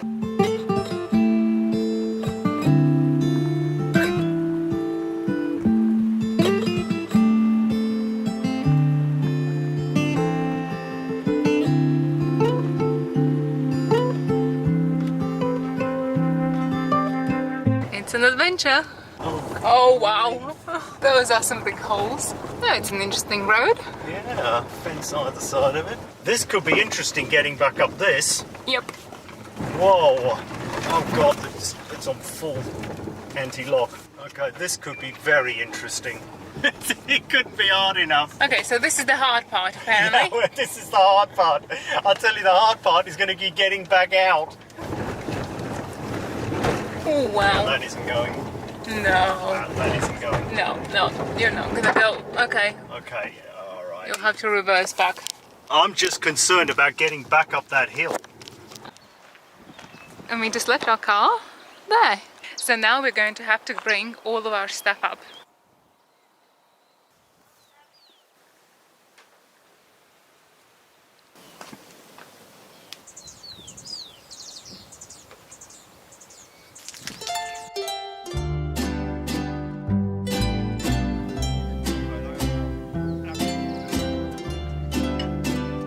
It's an interesting sink to wash the dishes in. Yes. Completely outdoors with a great view.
were just making coffee and we saw the horse. Got it? Yeah. That's it, all gone? All gone? You've had the lot. I don't have any. You liked that, didn't you? I don't know what else we've got that he would eat. I don't have.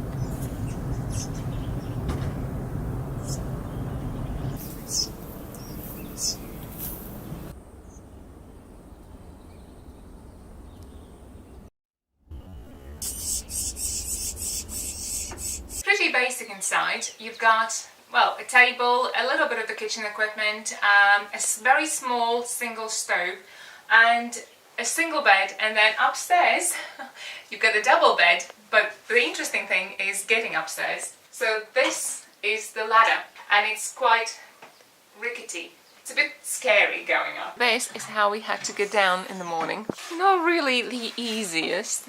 Not ideal, but we slept there for 2 nights and we were very comfortable. This is where we've been spending most of our time, just sitting down here and enjoying the beautiful view. So we have an outdoor sink here, and this is where we've been brushing our teeth and washing all of our plates and things.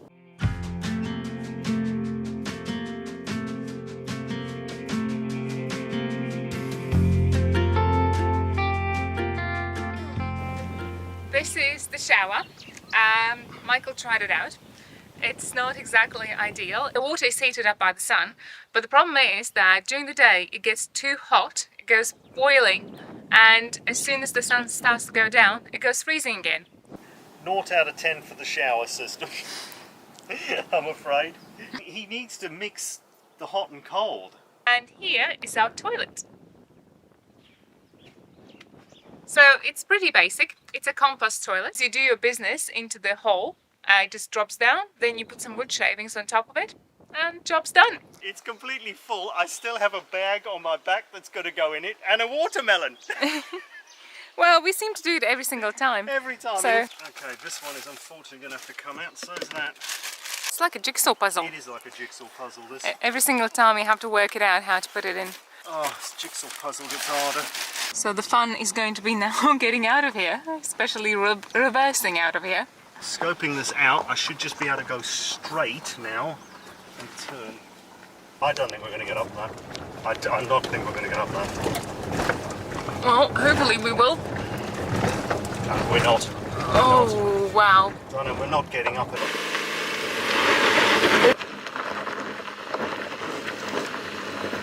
Oh gosh, no, not a chance. I could go backwards and try going fast at it like I just did.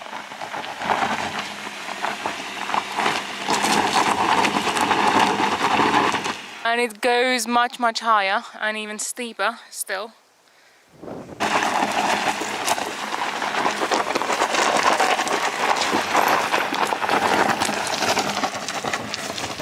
Hello. Yay! He did it! Okay, wait for us. Wait for us. You can wait for us now. We've only driven for about 10 minutes and we already wanted to stop and have a look at this viewpoint. It's gorgeous here. Okay. That's He enough. wants no scratch.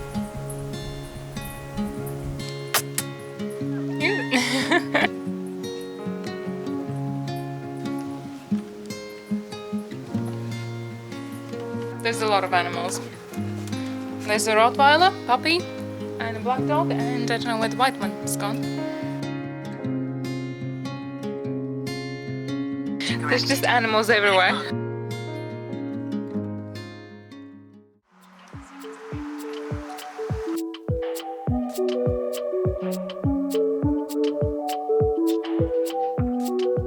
Today we are in southern Chile and exploring the Bio Bio region, and at the moment we are in Huequecura viewpoint, and there is a beautiful viewpoint and also a nice walk through the forest. It is gorgeous here, and the best part is that it is all very well maintained and completely free.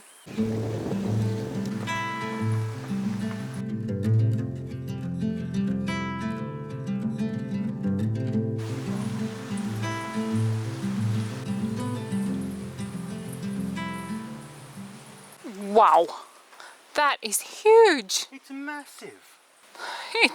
That's a big stick insect. bloody stick though, the body, look at it. Well spotted, Julia. Well spotted, I mean, it's not exactly like you can miss it, it's massive.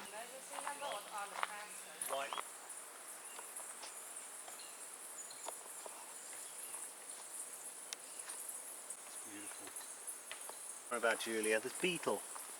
Oh wow, that is a big beetle. Yeah, that's a big beetle.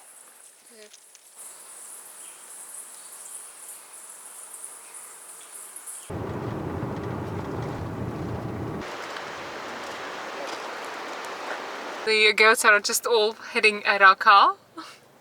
Look at that, Julia. Can you see them? Yeah. From Alto Bio Bio village, gravel road Q689 leads along the Bio Bio river. From it we saw some of the most stunning views in all of Chile, yet they are largely undiscovered, even by locals. Wow, what a stunning view for New Year's Eve.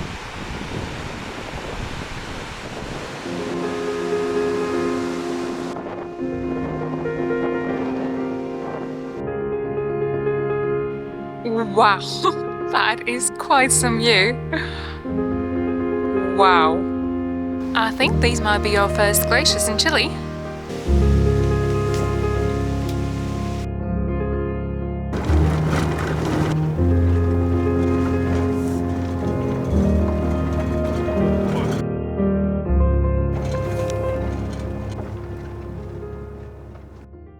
We explore Conguillo National Park, Lonquimay volcano and do some epic drives.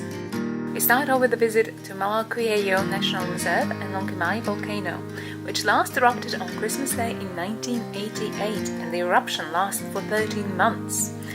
The road through the reserve is very narrow and sandy. I love these driving adventures because everything here is so raw and untamed.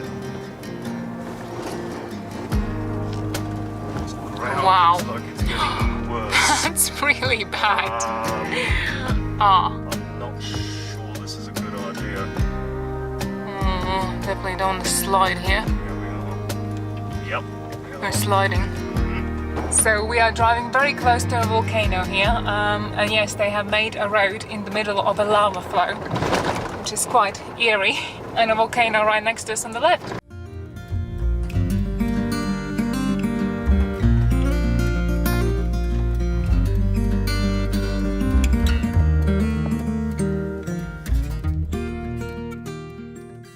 We have driven up to the volcano Lonquimay. Behind me is the volcano and also the crater Navidad, which erupted on Christmas Day in 1988, hence the name. It's quite eerie here. We are surrounded by lava fields, and as we were driving about 11 kilometers on this road, it was all just lava fields. But another thing that this park is notable for are the monkey trees. So this reserve, as well as a couple of other national parks that are nearby, are protecting some of the last monkey tree forests in Chile.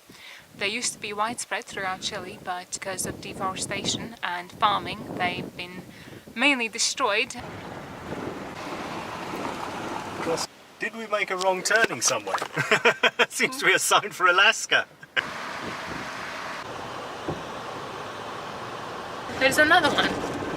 I think we are about to enter the longest tunnel in South America, which is just under 5 kilometers long. It is in fact the second longest tunnel in South America and the longest in Chile. Los Raicas tunnel is 4.6 kilometers long, one-way traffic toll tunnel. On average, 450 vehicles go through it daily. The traffic is controlled with traffic lights. And that's it. We're through. There we go. We are in Curacautin or something like that. How we found this place, I don't know. The instructions were probably one of the worst we've ever had. It was just a point on the Google Maps, and once we got to this point, there were loads of roads and roads splitting, and yeah, lots of houses. So I have no idea how we actually managed to find it.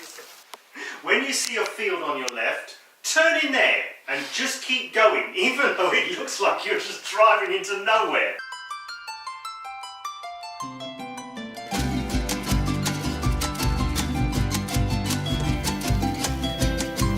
Michael's made a pie, so we can have that for dinner.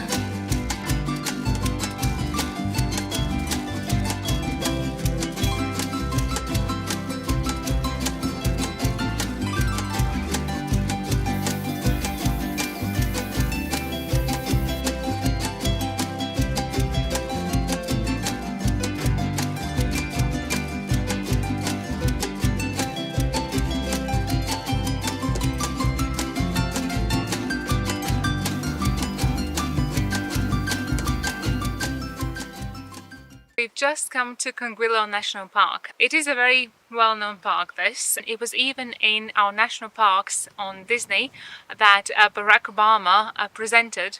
We have just come to one of its viewpoints, and in theory we're still in the national park, and in theory we still should have a ticket, but there's no gates here, so the gates are further on. So you can still come here and have a look at this viewpoint, which is the viewpoint of Llaima volcano and the lava field that was coming off it.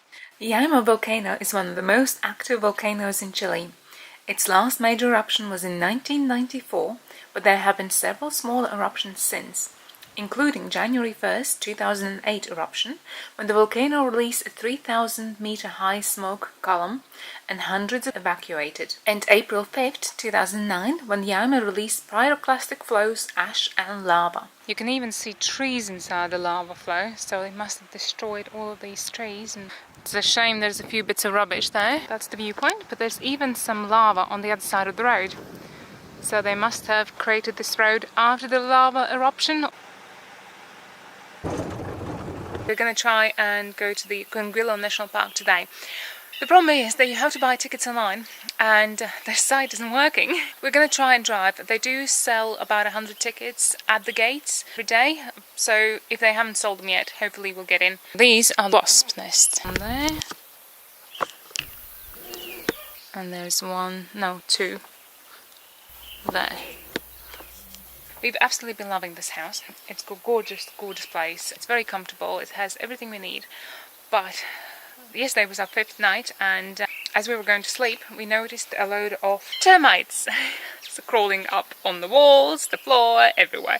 So we must have killed about 300 of them, maybe more. It's just never ending. Here's a few dead ones, but these were crawling around all of our walls and floor and everything.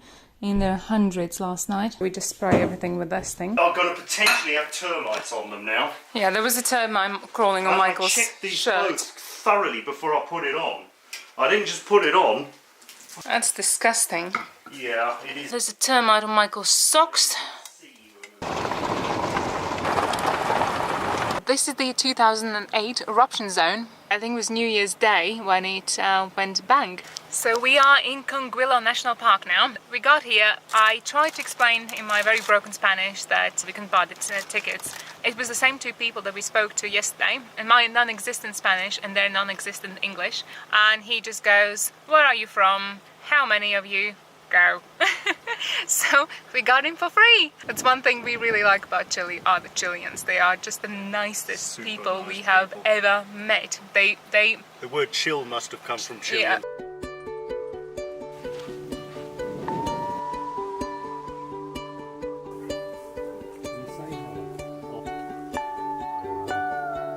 So we're now going for a walk around Laguna. It has these petrified tree stumps, and quite a few of them as well. And I assume it happened because of a volcanic eruption. So we're going to go for a walk around the lake. And also we just met a couple from Switzerland and a couple from Netherlands, and they also got in for free.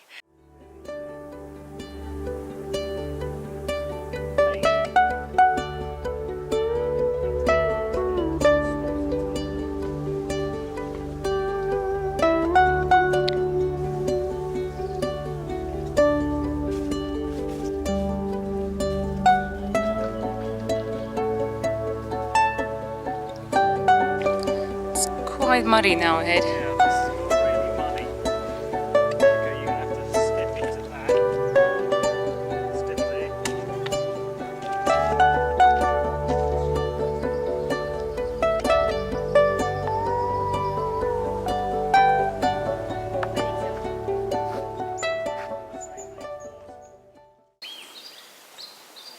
This is a really beautiful 2.5 kilometer walk, and we have seen lots of lizards on this trail, and they don't seem to be worried about humans. One ran across my feet and I nearly kicked it by accident. So yeah, they're completely unworried about humans. This lava field behind me came out of the 2008 New Year's Day eruption, and this is also the danger zone in case of future eruptions. So if an eruption of Llaima volcano occurs again, this might be where the lava flows. Because the Tourism Information Centre and therefore the bathrooms are closed for another 10 minutes, we are now going on a very short 20-minute walk. There are lots of information signs, but unfortunately they're all in Spanish. So what we think we worked out from one of these information signs is that if the forest burns down after a devastating fire, it takes about 300 to 400 years for it to regrow. But if volcano erupts and its lava covers the ground, it takes about 2,000 years for a forest to grow in that area. So yeah, it's a long time. At the moment, the danger of a forest fire is at extreme level. So this is what a young monkey tree looks like. This trail has quite a gradient. That's why this 0.8 kilometer trail takes 45 minutes to complete. Oh, I'm knackered.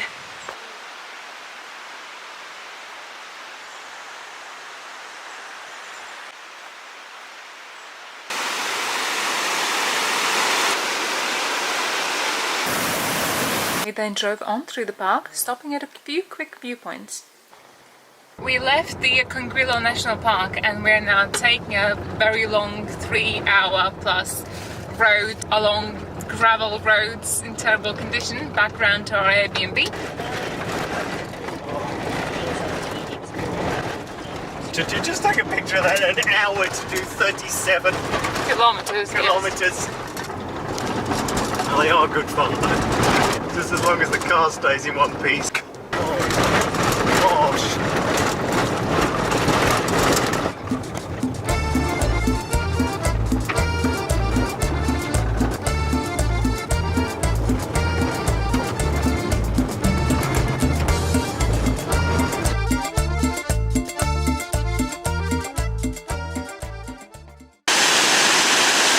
Now we are at Salto del Indio, which is a waterfall. We've just been up and down. It's quite a few steps up and down, so I'm now huffing and puffing and boiling hot. But the waterfall was really beautiful. It said on Google Maps reviews that it's free entrance. It's not anymore. It's now 2,000 pesos per adult and 1,000 pesos for a under 12-year-old child.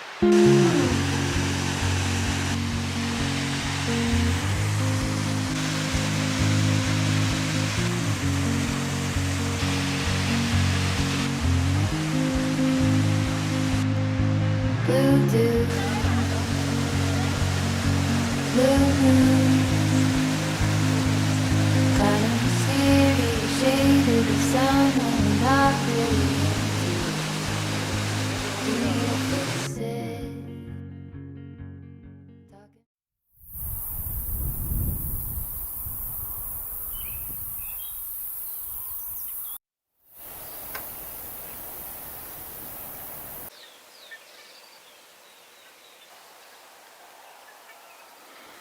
It was then time to say bye to the termite house and head off for a short trip to Argentina. Wherever you are in Pucón, you can't escape the menacing form of Villarrica volcano. You can really see the smoke rising from the crater. So the Villarrica volcano has been active for the last 2 months, but yesterday it increased its activity. Level of the danger has gone up. Where we are staying now for the next 2 days, if we walk down the road, we can actually see the volcano just in the distance. So we're gonna be walking around here and just having a look at the volcano every so often, especially at night time when hopefully we can see some lava. This is our cabin just outside of Pucón. So we're here for 2 days and we're going to take a bus from here to Argentina in 2 days. This is the main reason why we're here, but of course Pucón is also a very touristy area and there is a lot of things to do and see in this area. Beautiful wooden cabin. Done very nicely. Beautiful. There's a nice kitchen, Julia's bedroom, our bedroom, and the spare one. And there's the bathroom. On our first day in Pucón, we have come to Tres Saltos, or 3 waterfalls. The view at the first waterfall is actually the best, but it is very crowded and loud and full of people.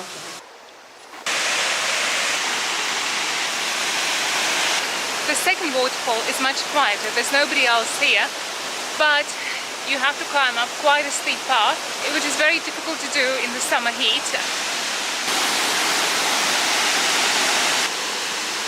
We are now at the third waterfall, which is on top of the second waterfall behind me there.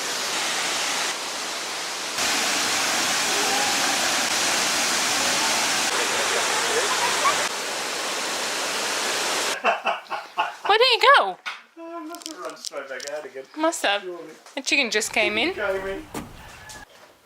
Okay, who ordered the chicken?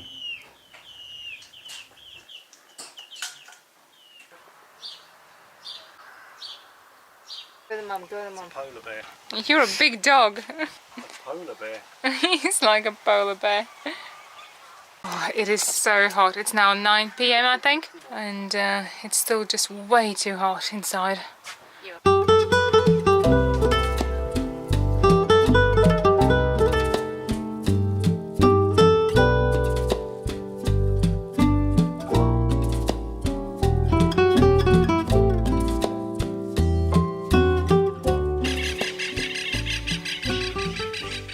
So we want to go see the volcano again, but we can't get past these goose.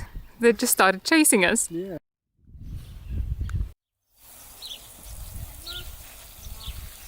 Wow, you can see the red. Wow. We're now driving towards Villa Rica, which is of course active at the moment, and we are quite close now. It's one of the most active volcanoes in Chile, and currently the activity inside of it is increased, and the towns around it are on yellow alert level. At the moment you can still see a bit of the smoke coming out. It's only happening every so often now, but yesterday it was happening all the time. The exclusion zone at the moment is only about 1 kilometer around the crater, which is not very far.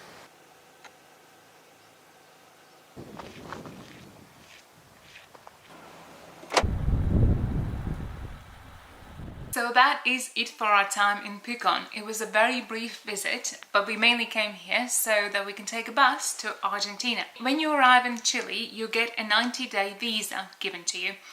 You can either extend that by going to the government and paying $100 per person, per adult, to extend it and providing all sorts of documents that we couldn't quite work out what exactly they were asking. It was a bit vague. Or you can extend it by crossing into Argentina or Bolivia or Peru, basically crossing the border and then coming back. And when you come back, for the first time at least, they give you another extension, so another 90 days. So we booked a bus ticket with Igi Llaima bus company. It's a 4.5-hour drive, including the border crossing, so it should be nice and quick. We'll see how the border crossing goes. That's one big bus. Wow.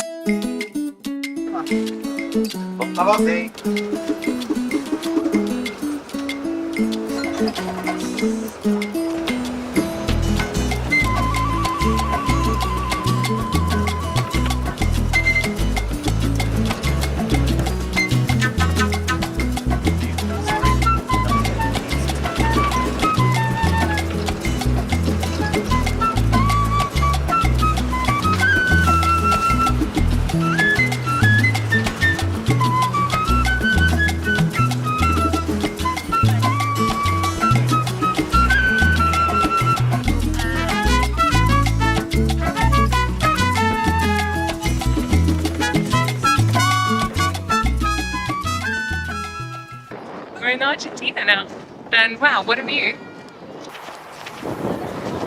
We're going back into the bus. That was easy.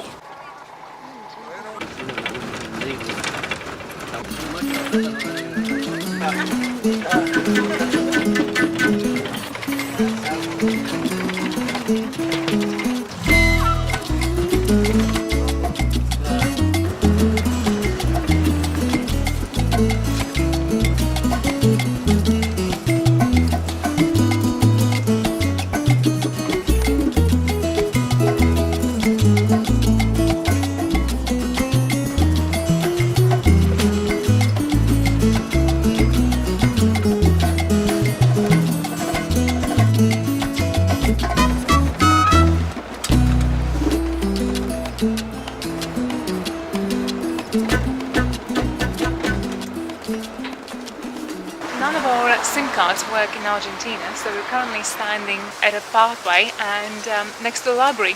The library has free internet, So we just logged into their Wi-Fi and messaging the Airbnb host because she wanted us to message before, so we needed to find somewhere with Wi-Fi. Oh, here we go, Paula. 20 minutes something, I don't know. Oh, this is the right one.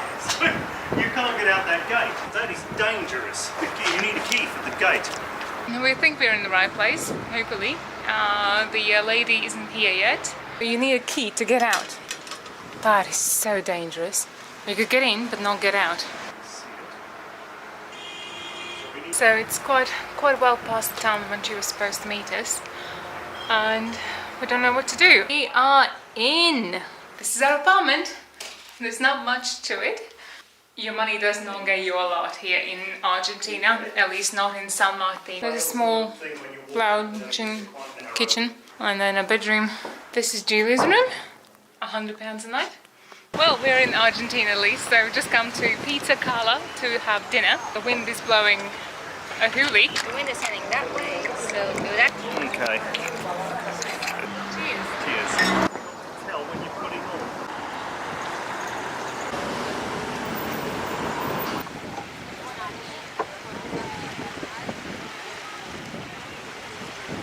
It's very windy.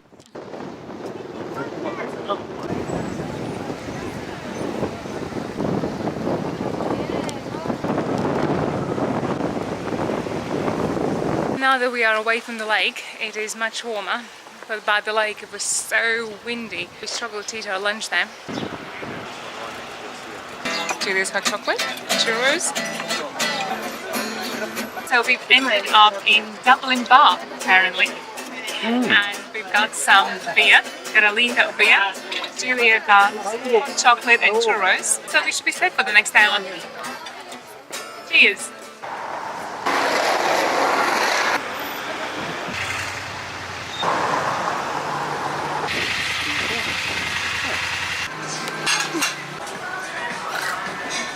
Last time I ate steak was in Africa, probably. Yeah, about 5 years ago. Is it good? Very.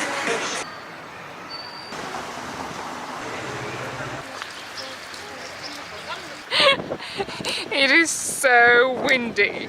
Well, bending with the wind. The sun is nice and warm, but the wind is vicious. Beautiful view though. Very unpleasant. This is very unpleasant. We are back at Dublin South Pub. We liked it yesterday so much, we've come back. And this time for lunch. So we're going to try some of the food that they do. And of course we've ordered more imperial beer. This time it's an amber one. That's very nice. Our waiter speaks very good English and he's really lovely, friendly and chatty. I got a vegan burger. Michael and Julia are going to share a hamburger. That's huge. There's no way you can eat all of that on your own. Okay, here have the french fries for... Brilliant, thank you. Do you want a That's photo? a lot. That is a lot of fries. Wow. Some empanadas as well. That's a lot of food. Yeah, that is a lot of food. That burger's good, isn't it? It's really amazing.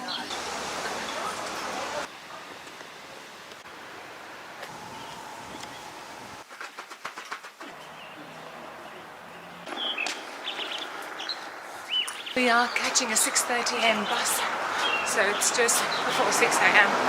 And we're walking to the bus station because it's quite a walk still. This is it for Argentina. Hopefully, fingers crossed, it will have worked and we will get our visa extension.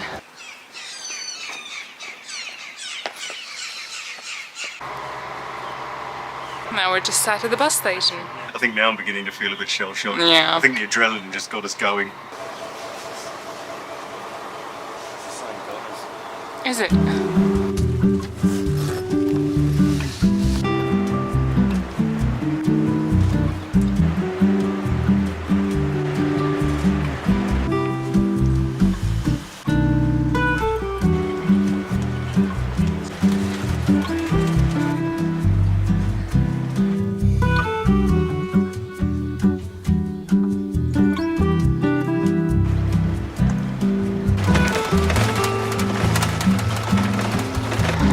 We've checked out of Argentina and hopefully we'll check into Chile without any problems.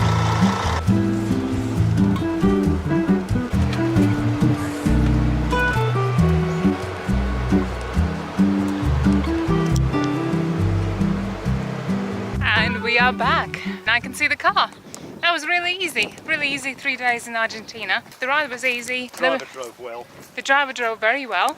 Then we just took an Uber back to our last Airbnb in Chile to get our car. We also bought a wine and chocolates for the hosts because they've been more than helpful. What did you see? And there's our car. So yeah, it was all safe and sound while we were in Argentina. We then drove to Frutillar to a new Airbnb for a couple of nights. This was a very nice and comfortable cabin. We are now sat on the balcony looking over Osorno volcano.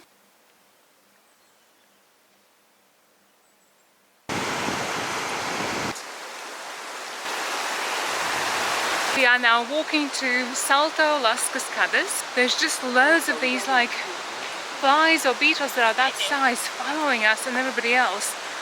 A real nuisance. Some people have like 20 of them trailing them. There's just loads of them.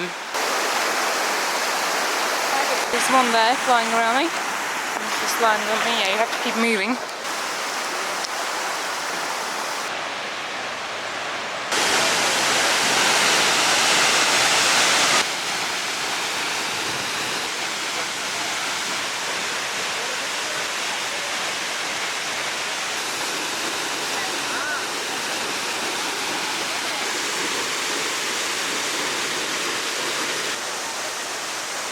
We have seen signs of tsunami evacuation route, but here there is the volcano evacuation route. We are now driving through Vicente Pérez Rosales National Park. So that's quite a mouthful. On the left of us is Osorno volcano, so the one we've been looking at from our balcony all night, last night and this morning.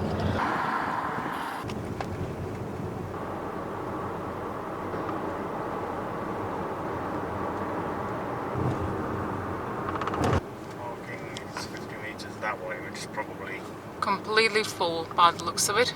Yeah. If all these people are parked here. Yeah, look to the side here. Oh, yeah. Forget that. Wow, that's a lot of people here. Wow. Okay, I don't think we're gonna go here. Jeez, and on top of that, look at the coaches. The idea was to go to the Saltos de los Petrajeux, but it looks so busy. But the drive was beautiful.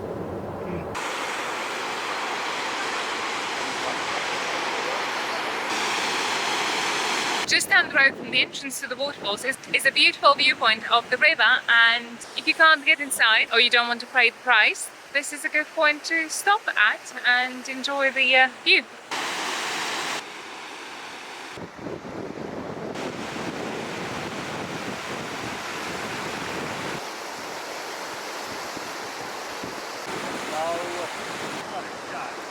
Oh dear, slight problem here.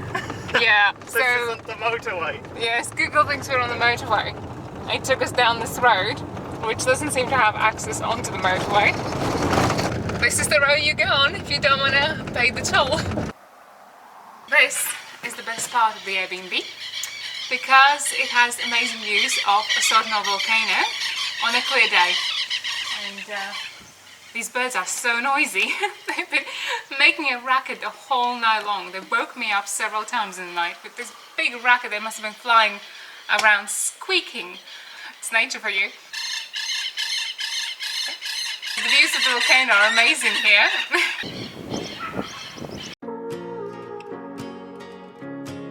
Chiloé Island is famed for its houses built on stilts, its amazing wildlife and natural beauty. It is the 4th largest island in South America and is where one of the unofficial Pan-American highway routes end.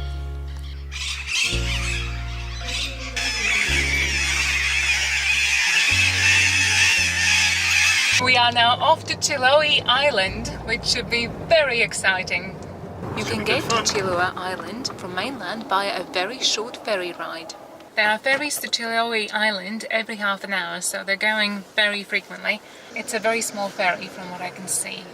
You can see Chiloé Island, it's not very far. At least the ferry crossing shouldn't take very long. 13,500 sería.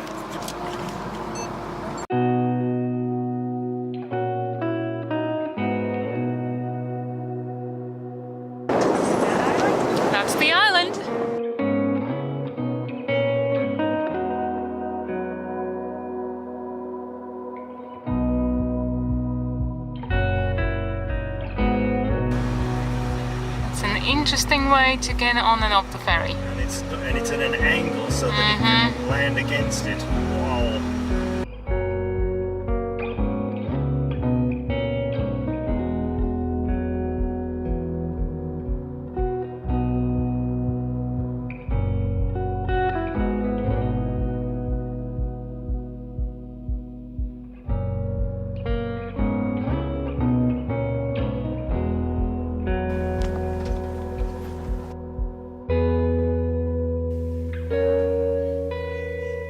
Welcome to our treehouse. We are on Chiloé Island and we are staying in a treehouse here.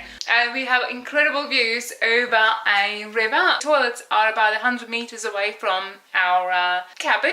This is where Julia is going to be sleeping. Stairs to go up to a mezzanine level where me and Michael will be sleeping. So there's our bed. There's the double bed and the single bed upstairs. And this is the view that we're going to wake up to. And also this way. We're staying in the house on the left and that has the best views. The other two don't have such good views. And we're the only people here for the next 4 nights, so that's perfect. Right in front of us are the bathrooms. They're really not that far away, so it's not a problem.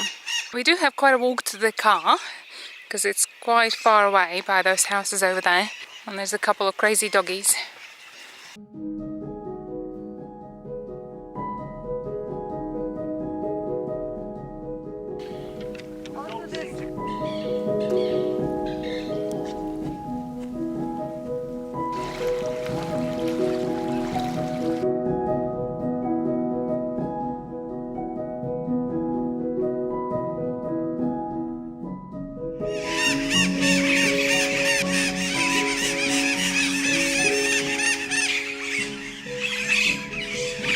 Wow, it wobbles a lot.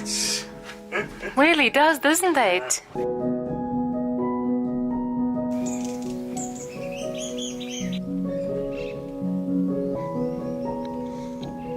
Michael's made coffee. Thank you. Right, let's go for that walk. Yeah, whichever way you want to go.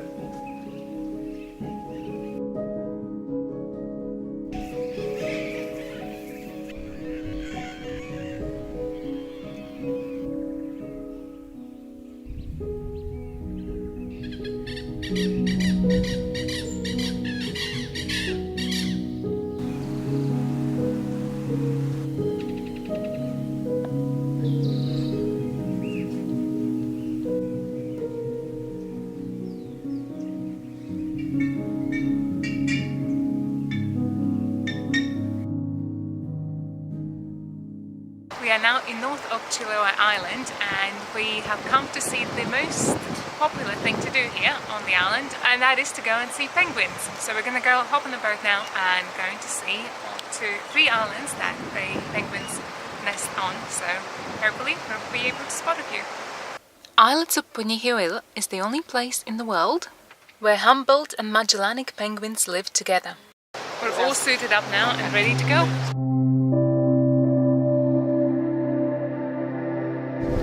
Should be very interesting.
So we now finished with the boat ride, and it was a lot of fun. It was only half an hour, and all the information that the guide was telling us was in Spanish, so we have no idea what he was saying. But otherwise, it was really good. We saw maybe about 20-30 penguins. And now we've come to a restaurant which has a beautiful view of the beach. I'm having some beer. Cheers! Continue on the beach for 3 kilometers. Oh, Google took us on an interesting route. Yeah, that is really big and tall. Yep, made it. This poor car, it's been abused. So we're driving on this road in the middle of nowhere, on a dirt road that is very, very difficult to drive on, as you can see.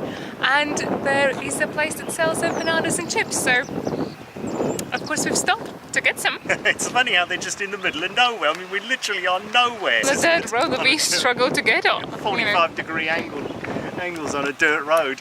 Here's our empanada and our chips that we got in the middle of nowhere for about, what was it, £4? So I'm going to reverse. I know, you're eager to see us, aren't you? Yeah. Yes. Okay, hop down. Hop down. I'm going to. He's gonna go. He's gonna go. Come on, let's go. Come on.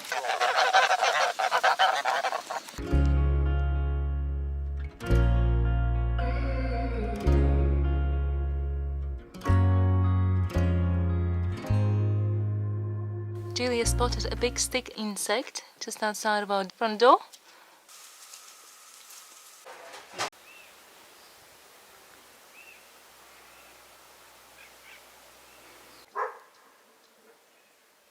So cute though. Say,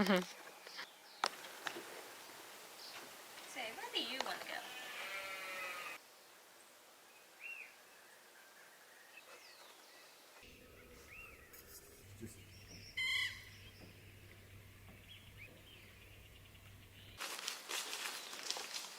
We have now come to Park El Pudú, which is a privately owned area that apparently has pudus, which is the smallest deer in the world.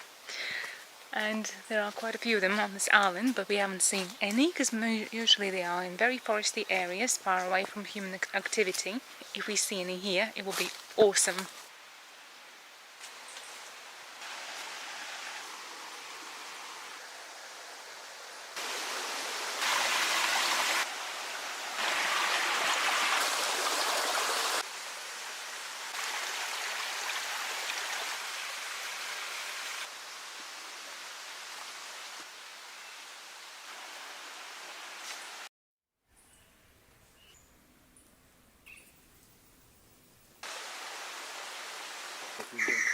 Another rickety bridge.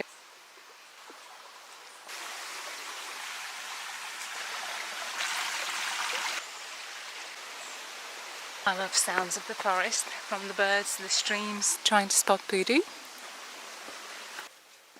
There's another suspension bridge. Is that comfy? It is actually. We've just come to a very rickety looking viewing platform. Certainly very wobbly. It's very wobbly. This is the view from the first level. Do I dare to go to the second one? Wow, I'm impressed, Michael. Wow, what a view. The view is gorgeous. Wow. And should we look down? Oh yeah, it's high. It's a fantastic view.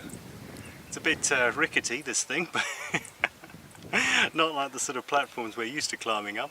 These are just like branches and what have you slung together, and a bit of netting here. Oh no, I've left my stick at the top. I'll have to go back up and get it.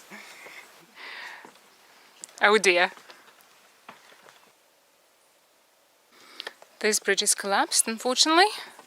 Unfortunately, we didn't see any pudus. Oh well, but the walk itself was really beautiful, and I'm really feeling in the zen mode now. It was so relaxing, just walking through the forest and enjoying the greenery and all the sounds. We only saw one other family there, so it was a very quiet walk.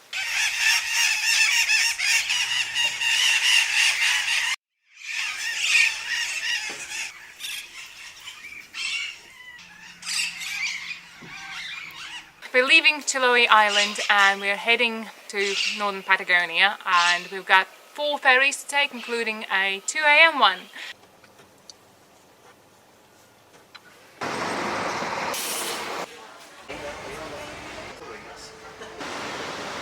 We've just stopped at Lidl Express to get some food for the next few weeks, and now we are driving through Puerto Montt. We shouldn't be far from the ferry. From Puerto Montt, it's an hour's drive to La Arena and the drive's first ferry. We are now sat waiting for the ferry. This is the start of Carretera Austral. It should be an amazing adventure. Just got the ferry coming up now, so we'll be going on it.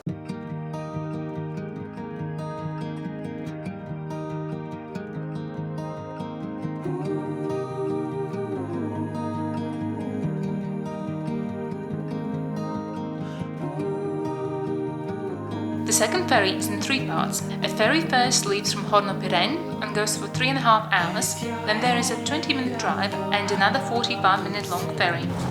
This is the road going to the ferry. It's all gravel. Just unbelievable. Glad actually we've come now, because this wouldn't be very pleasant when the ferry was unloading. They haven't even made it wide enough. Yes, considering the ferry goes at 2 AM, this is not the best road.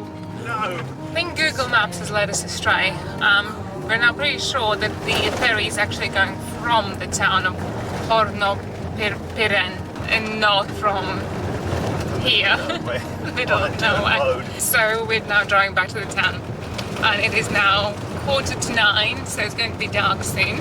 So behind me is the ferry port. You drive up the ramp here into the ferry. Yeah. Would not surprise me. To be honest, the real one isn't any better. No. Look at it over there. There's people fishing on it. And there's a car parked with his boat.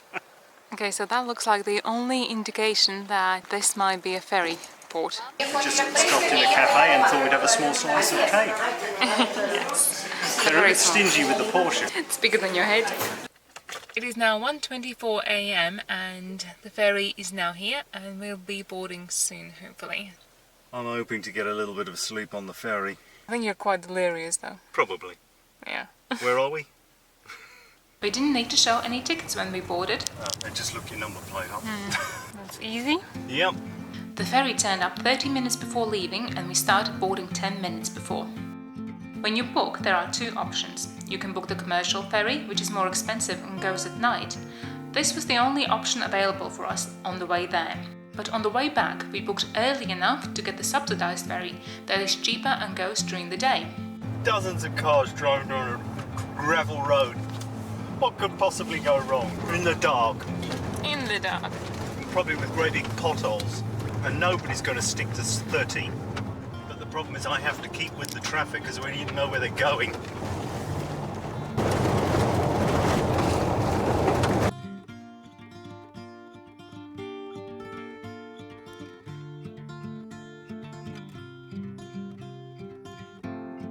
Okay, so guess which car is ours? It's the dirtiest one.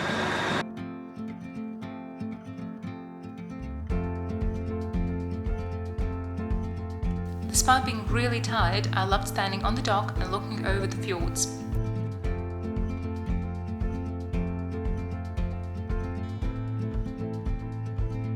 Wow. Yeah, wow. We can get back up this road. Gosh, it's a 1-lane road. Yep.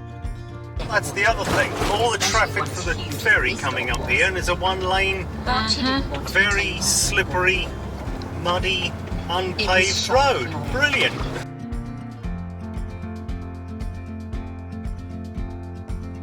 We then drove to our Airbnb in Chaitan and rested before heading out to Playa Santa Bárbara.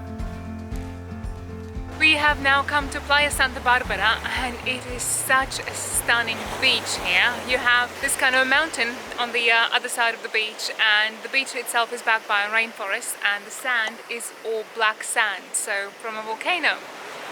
And yeah, it's so stunning, even in the rain. I think it just adds to the atmosphere, to be honest.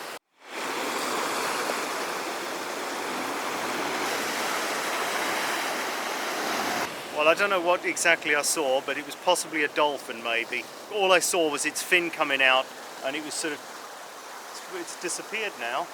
Looks like I made another friend. All of a sudden the sun has come out, and as we were at the petrol station we thought we would come down to the beach in Chaitan. But getting to the beach is a bit tricky. There doesn't seem to be a pathway, and the beach is actually a long way away. It's at least a kilometer along this kind of a walk. What are dolphins? They just came up. Well, at least everyone saw it that time. Yeah. Did you see them, Julia? There.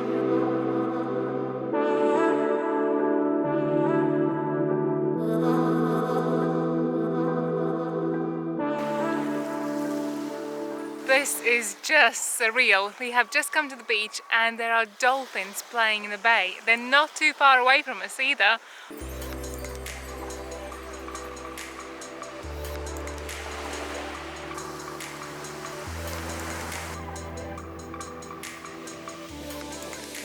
This is Chaitan, and it's a very pretty town, and it's got a really modern vibe to it with loads of these exercise machines that they put out, and it's got like a volleyball area that's floodlit and a beautiful walkway, a fabulous, very big beach.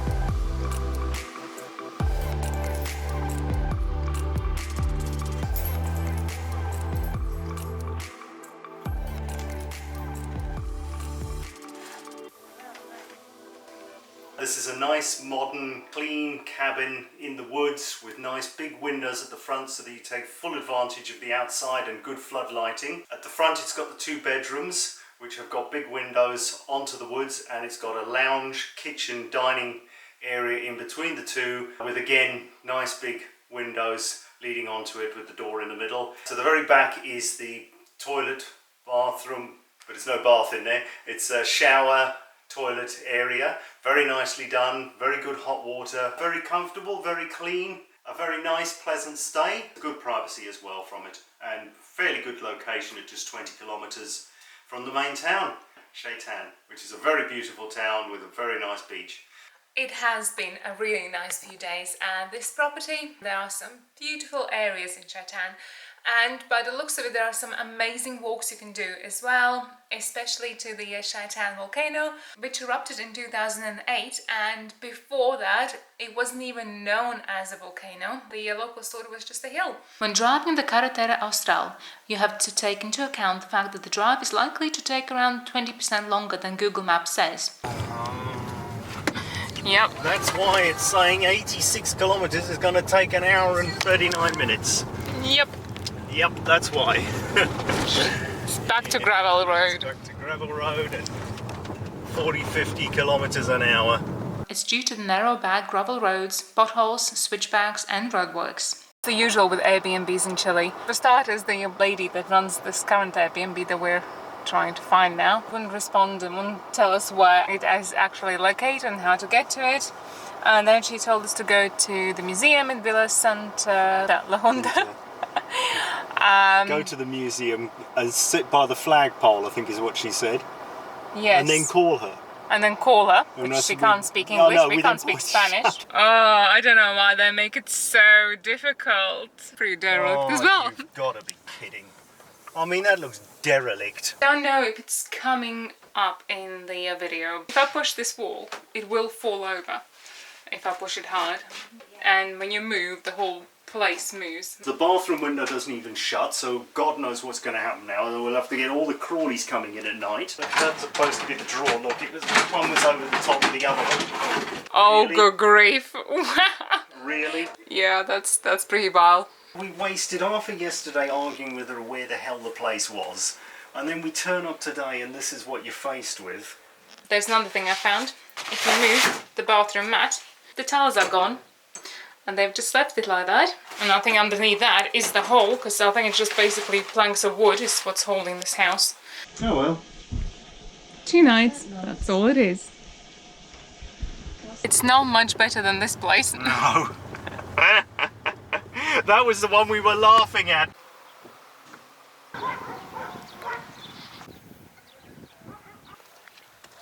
Well, we survived our first night here. it actually went pretty well. We slept really well. The beds are quite comfortable. We were warm enough. Yeah, we survived the first night in our garden shed. I think that's the best way to describe it. It's in a bad condition garden shed. It's not even like it's in a good condition garden shed. There are lots of bits of tape on the walls that have been painted over. We were wondering what those are. But here, one of the bits of tape has fallen off and they're hiding up holes. What is that? Somebody's kicked a hole in the door. Oh, yeah. It's a, experience? Yeah. There's quite a big slug in the bathroom. There's loads of glaciers around. I can count at least 3, 4 maybe. We're walking towards this glacier today. This is quite the view. So we are now in Corcovado National Park. The Carretera Austral, or the number 7, runs along one side of the Corcovado National Park, but there are no roads leading into the national park itself. So if you want to go and explore it, you take trails inside the national park. There are several multiple-day hiking trails leading into the national park, but if you're too lazy like us and you only want a one-day hiking trail, then this is the only trail that we're on now that goes into the national park that is less than a day. This trail leads along the beautiful Valdivian rainforest to some viewing points of a glacier, which we've been past one of the viewing points already and it's spectacular. The trail is 6.2 kilometers there and back and it takes about 3.5 hours. These things are huge, monstrous. I mean, that's my foot, and that's the leaf.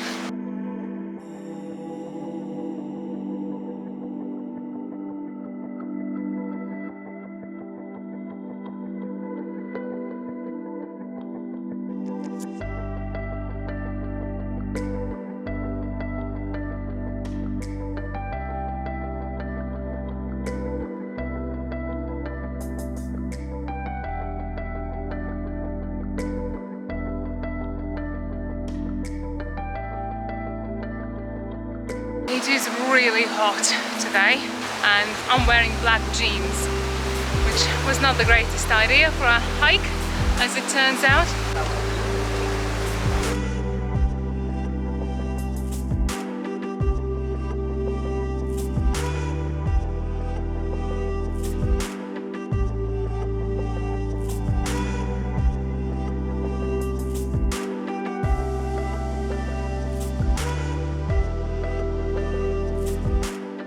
Julie was just brushing her teeth and the floor collapsed. Oh, wow! Brilliant. Good grief, I think it's all damaged because that water from the shower is spraying there. That's why they replaced these floorboards. I think pretty much that is about to collapse as well. Whoa. Look at it. Yeah, that's moving. I think the whole floor, you think you're going to find yourself, look at that. Oh, wow.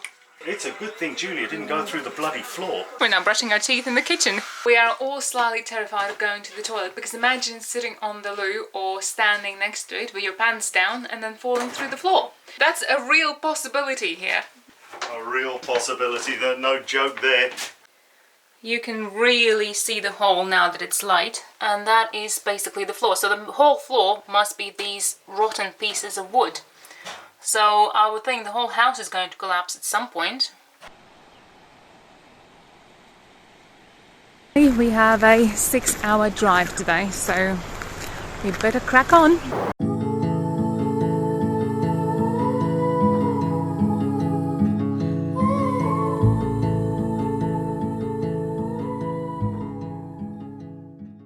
Okay.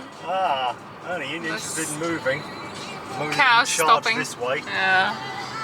It's quite the adventure driving the Carretera Austral. Take your eyes off the ground, so not really seeing much of the surroundings.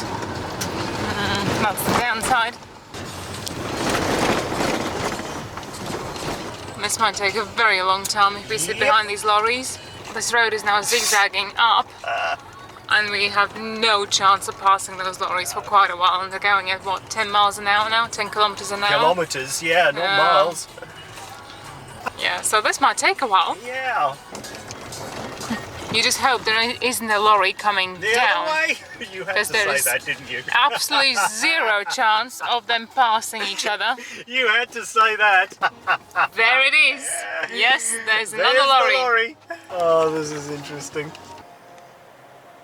Wow, that was so lucky. Yep, there was actually a bit of space. Yeah, well over halfway through the zigzaggy bit. Wow.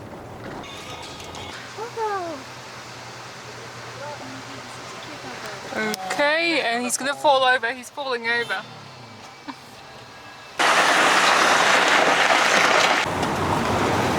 Hey, got past. Got past. Both lorry drivers let us past and nobody else has come by. Oh, wow. These views. Jeez. That stupid motorbike who tried to go round us and then fell over. Then we went and nobody obviously could get round the motorbike in the floor. That motorbike was being a pain. Oh, he was being very dangerous and yeah, ridiculous.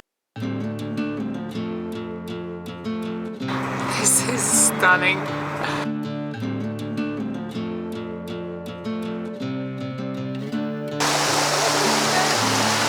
We're about halfway there and we have just stopped to stretch our legs and to go for a walk. El Condor waterfall.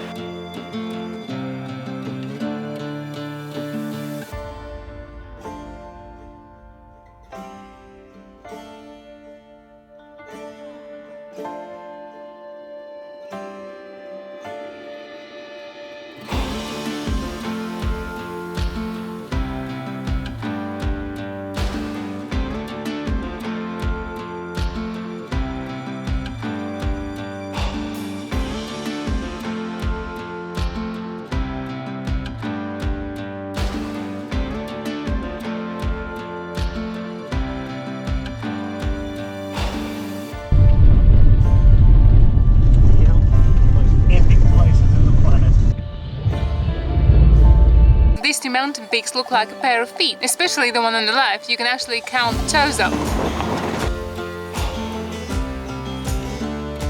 Right, so we are 33 kilometers away and Google wants us to do this big long detour of 123 kilometers to go, well, straight on. That's so weird, and we won't be doing that. She's confused now. She doesn't know what we're doing. Now she's totally confused. What have you done? This is where we're staying for the next 2 nights. It looks very interesting. Yep, and there's a climbing wall. Okay. But that is how we get to our beds. Oh wow. Go on then, kid. It's tiny. You extremely small.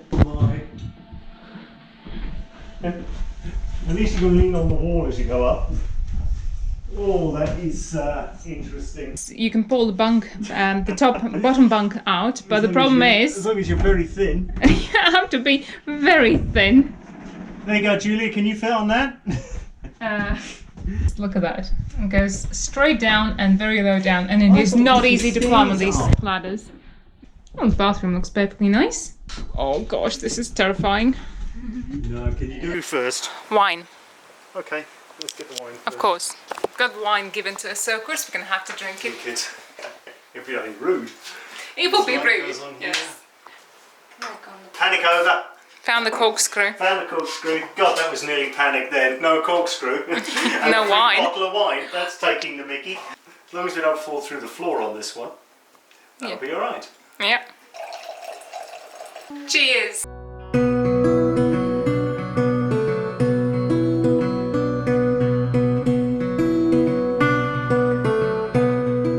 We've stopped now to have some lunch, and this is our spot for lunch today. Not bad. Wow, it is so beautiful here.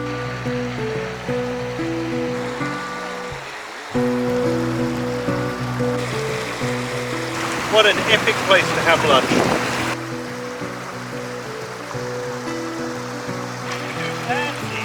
What a spot for lunch. We are surrounded by these flowers. I think they are lupines, but I'm not certain.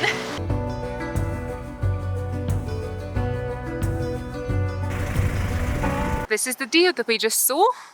This is beautiful. We are just driving through a nature reserve and we have just stopped to look at the viewpoint, and a few minutes ago we stopped and saw a deer at the side of the road, which was awesome because it's the first time we've seen deer in Chile. Wow, this is one heck of a viewpoint.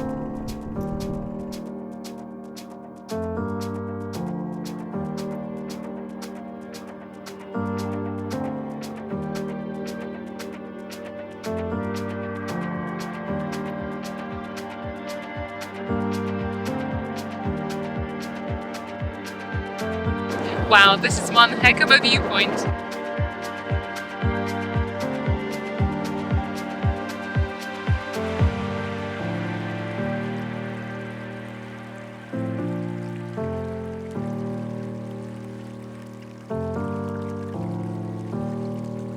They put like lots of gravel on the sides of the road and you can't drive in that. Nope. That's really deep gravel and there's big rocks there. We're unfortunately having to drive on the wrong side of the road now. I mean, look, I can't drive now off my side of the road. Yeah, and it's on the corner as well. Yeah, and it's on the corner. Yeah, okay, I don't know how you're gonna do this. Oh, wow. Just insane what they've done here. Like, stupid. Yeah, I mean, it's so bad outside of the road. Yep. Forcing us onto the wrong side of the road where the traffic's heading at you fast. Yeah, you're not gonna get around those rocks. Get over that. Oh gosh, hit the tire. Wow. Idiot.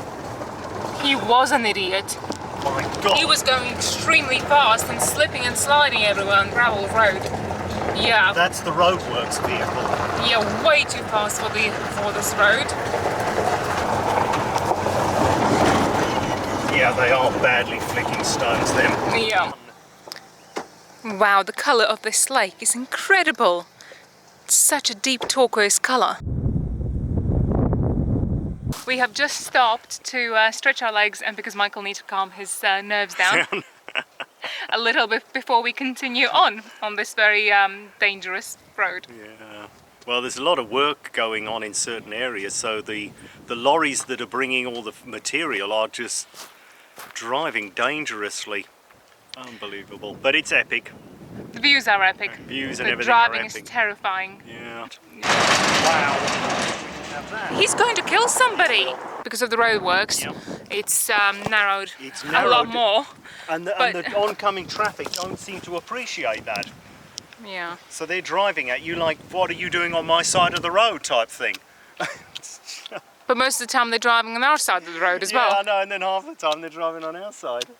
Yeah, we better get on with these 2 hours it's going to take.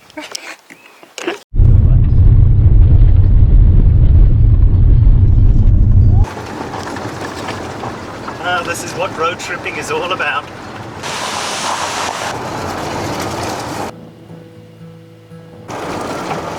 Views are stunning though. Wow, we are high here, but these views are incredible.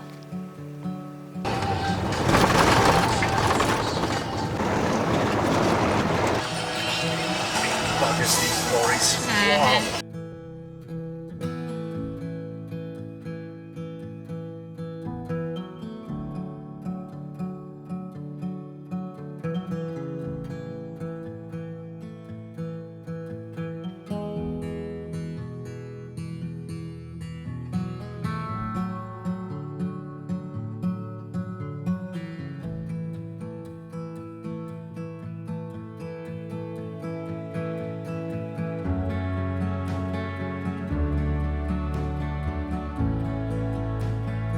Welcome to our southernmost Airbnb in Chile. So from now on we are going back up north. This is the southernmost Airbnb that we could get at this time of the year because it is high season and we were booking last minute. The next day we drove to the Patagonia National Park. Yep, oh gosh, wow, really can't see anything. Oh, we're stuck. Oh, why have they done this huge thing on the road? Jesus, What the bloody hell have they done here? They put like a big mound of gravel onto the middle of the road. Yeah. But the problem is, if a car comes this way... That's why you can't get out of their way. And they also put huge rocks there. Welcome to Patagonia National Park. We haven't even entered the park properly and we have already seen so many guanacos. It was created by the Tompkins Conservation and gifted to the Chilean state along with 4 other national parks. For generations it was a vast sheep and cattle ranch. Now the area is returning to its natural state and holds populations of keystone species, including large herds of guanaco. Guanacos are large camelids, closely related to the llama. They are one of the largest land mammals native to South America. Guanacos have thick skin on their necks, which protects their necks from predator attacks. Bolivians use that skin to make shoes, but in Chile, hunting guanacos is only allowed in Tierra del Fuego, where they are not classified as endangered.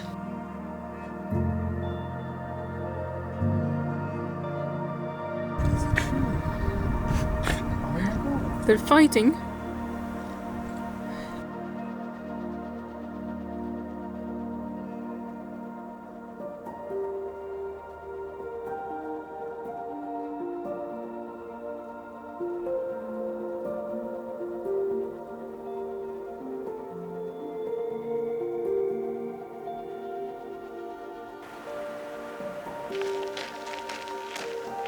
We have just come to the information center to register, and there are loads of guanacos around here. So that's really cool. They obviously enjoy being around the information center, and it looks really nice. It's also a lodge and a restaurant. So yeah, it's finding where the actual information center is now.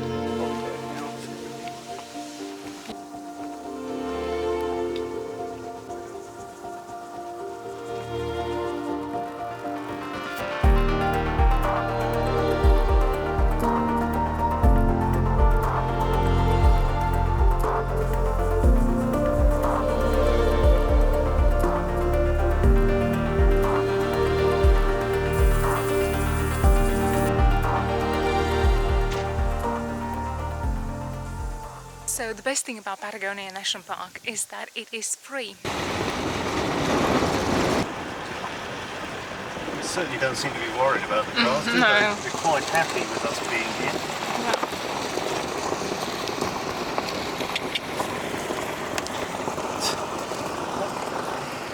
They're chasing each other.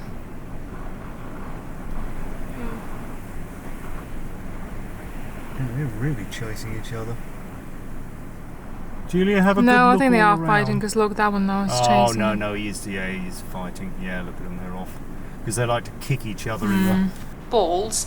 Male guanacos bite each other in the balls when fighting for dominance. Oh, blimey. Oh, really having a go.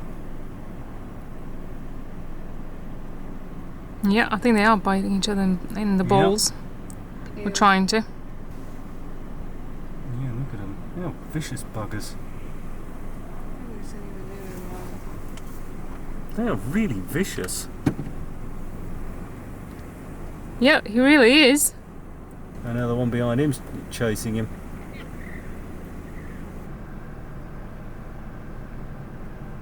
I wonder if there's a kill up there, because they seem to be going very low in that particular area and seem to be circling that area above that rock. We've just seen our first condors, officially anyway, and we can see about 9 of them from here. This is incredible. I mean, they are so endangered. Wow, this is so cool. You can spot condors because they have white heads and the tops of their wings are white.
Oh my god.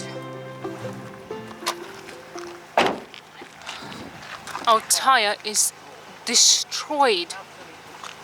Completely destroyed. We're still deep in the Patagonian National Park. I mean, you can see there's guanacos behind me. Wow. Yeah, but it's unfortunately not a real spare. It's one of these cracking things. I mean, I hope to God the others are all right. Yeah. That's what's worrying me. I've never seen a tyre destroyed like this. Yeah, what the heck did you hit? Oh, nothing. It's just obviously it's just destroyed at some point. Oh dear, well, we're stuck in Patagonia National Park now. We've been quite lucky that it hasn't happened yet. This is the first time it's happened to us, and we've driven on all sorts of roads, so... I think it needs to be higher than that. It's not gonna... I'm not gonna get the wheel on. But that's not a full wheel though, is it? Nope! I gave you such a crappy spot. I know. Yep. Could you hold them so I don't lose them? Put them in the boot, could you? It's also not helping that it is 31 degrees plus. Yeah. Really? It is so hot. There you go. Wow. Oh, it's destroyed. It's absolutely... It's completely destroyed it. Gosh, that wheel really doesn't look solid enough. Ridiculous that they've given you a tyre like this. Somebody keep turning it that way, because I'm going to have to get this wheel back down again now. Frightening bit is, we now don't have a spare tyre. Let's get that in. That guanaco is very interested in what's happening to us. Well, that was interesting. Just we get moving because it's 4:45. Yep. So we don't want the garages closing on us. And I go to so much effort to drive carefully and slowly, and yet it's me that ends up with a blown tyre, and really blown tyre. The whole tyre is completely shredded, so it's going to need a brand new tyre putting on it. So this is the second place we're trying out, and apparently there is a shortage of these type of tyres, so nobody has them, at least not here. I don't know what we're gonna do. Eventually, we got lucky.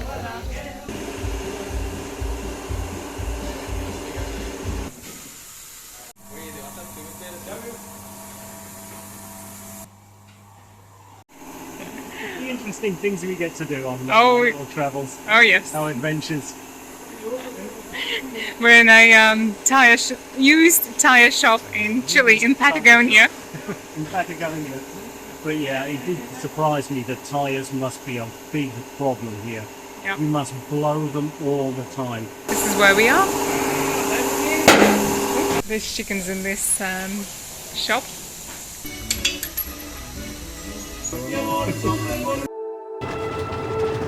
There's no safety railing there, and the road is at a slight angle. So if you miscalculated while going around a lorry, and then straight into the river, straight off the cliff down the bottom and into the river. A few parts of this road are very iffy. Definitely not safe. Sketchy, as they call it. Sketchy, yeah. This is our visibility when somebody goes past us. Yep.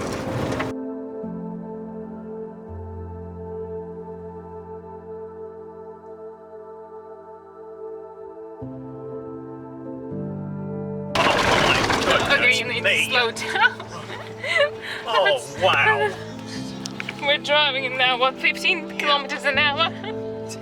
I can't even drive at 20 kilometers an hour. This road is so bad.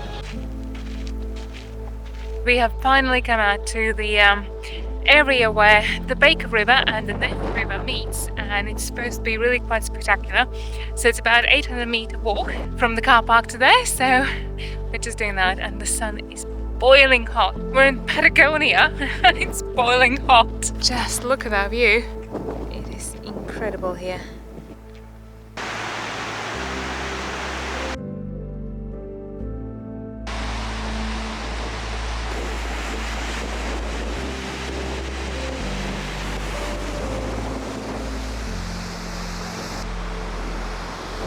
This, the strong turquoise river, is Rio Baker, and over there is Rio Net, which is a much more different color. And here they meet.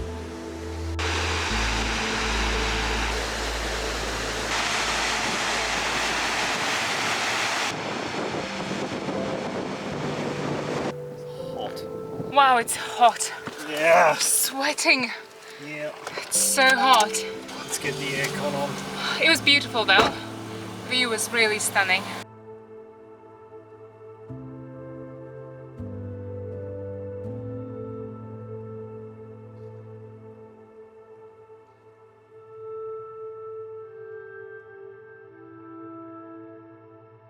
The road is pretty horrendous here. Well, it's not horrendous actually, it's just really narrow and windy.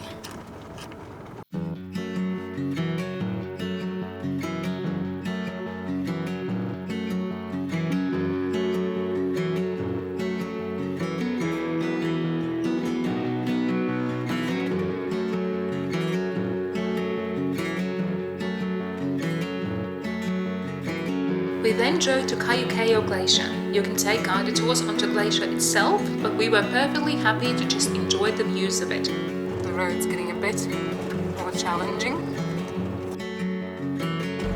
Wow. Now that's a view.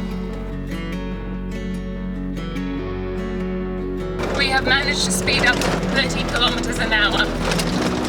We were driving at below 20 for a while. The road is quite corrugated, so the car is shaking so badly. Now that's a bridge with a view.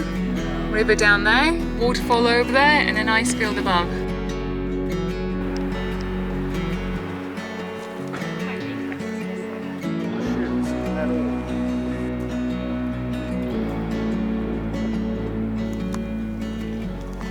So this is as far south as we are going on this trip. We did want to go all the way to Villa O'Higgins, but we were booking Airbnbs last minute in the high season in February. The furthest south Airbnb that we could get was in Puerto Bertrand, and it's a bit too far to drive from there all the way to Villa O'Higgins. It would take about 5 hours each way and a ferry crossing each way as well, so it was just seemed like too much work to do. So instead we have come to Glacier Caleche to have that as our southernmost point on this 4.5 month through Chile, which I think is pretty epic. From now on we're going to be driving back up north and all the way to Santiago.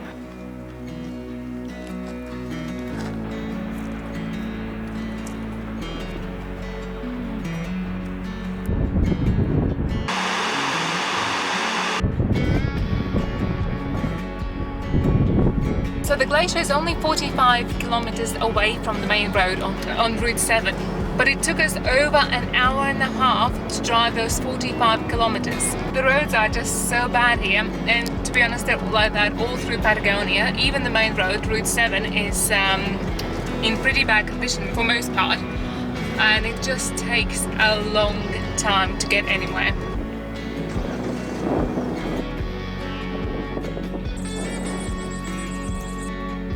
Wondering what that is? It's not edible. It's not. Surprise.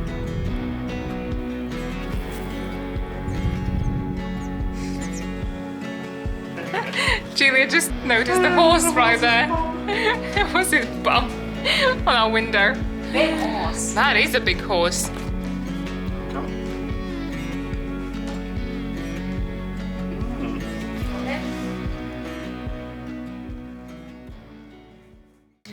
And with that, we started driving back north along the Carretera Austral.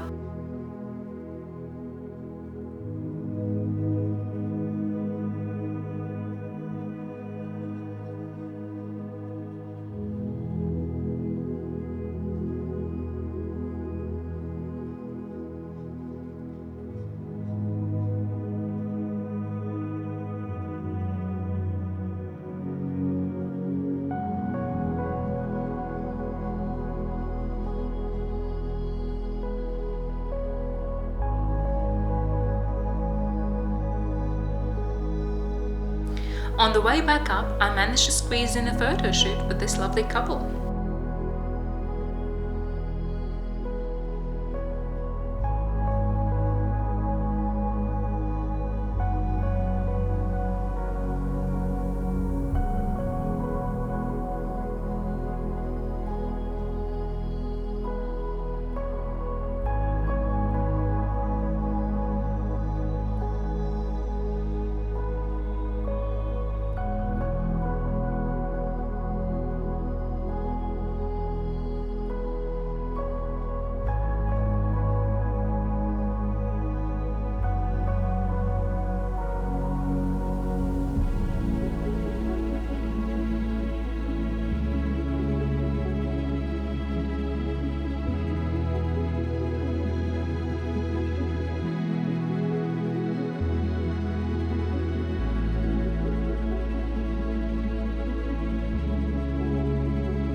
Idiot that's decided parking like that is smart.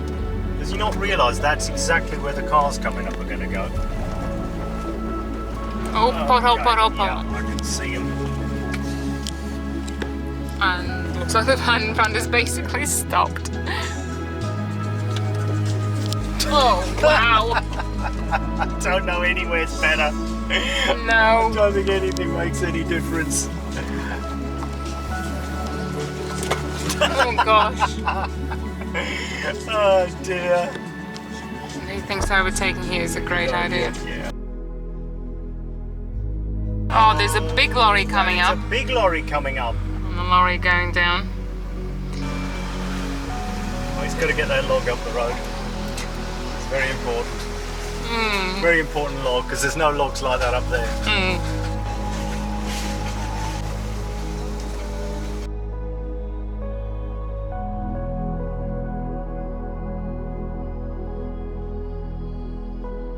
Just be careful, you can. Yep. This Oh, is wow. not going to get around any of it. Wow. This is really bad. Just never-ending potholes. No. Wow. And there's just no way of avoiding them. Whoa, whoa, whoa.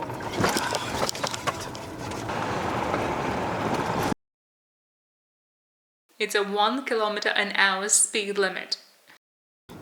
We have cows in the road. You gonna let me go past? Hello. It's just stopped at a beautiful spot.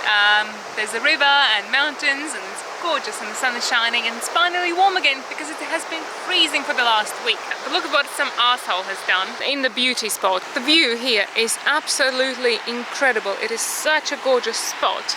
But then somebody has dumped all of their rubbish here. I mean, why?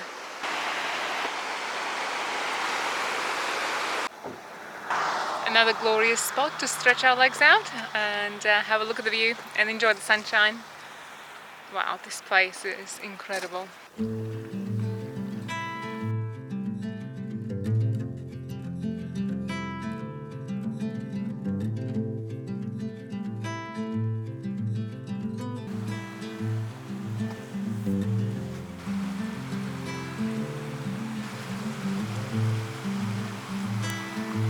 We are currently in the Amarillo, or the yellow sector of the Puñihuil National Park, and as you can see, it's raining, unfortunately, but these views are amazing.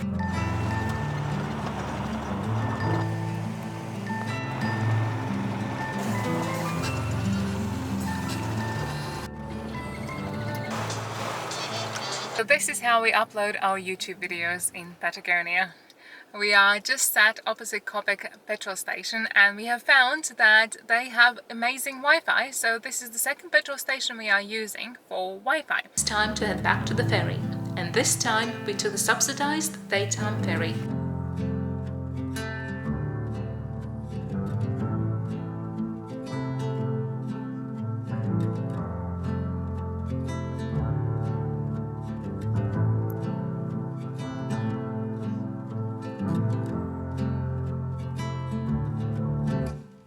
This looks very much like it's just fallen down, so there must have been a landslide here because of the heavy rains.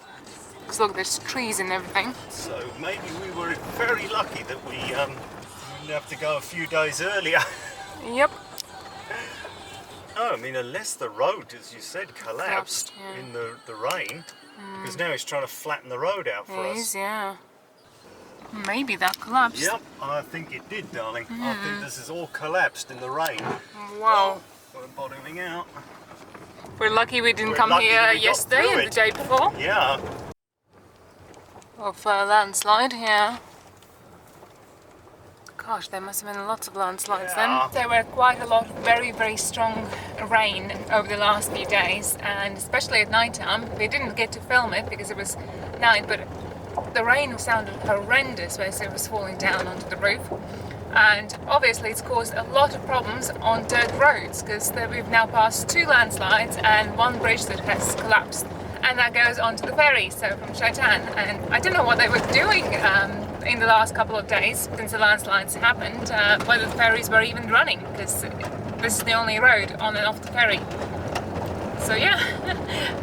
This is Patagonia. I hope this is now the queue towards the ferry. I hope so too. Otherwise we're going to be sitting here like idiots. There are no car parks for these ferries. You just rock up on the road and you hope you're in the right place. There's no signs, there's absolutely nothing. And we set out to get to the ferry an hour and a half to 2 hours before it left. Yes. It is now half an hour before it leaves. So that is how much extra time it took us to drive on the dirt roads and stop for all the roadworks. Yep.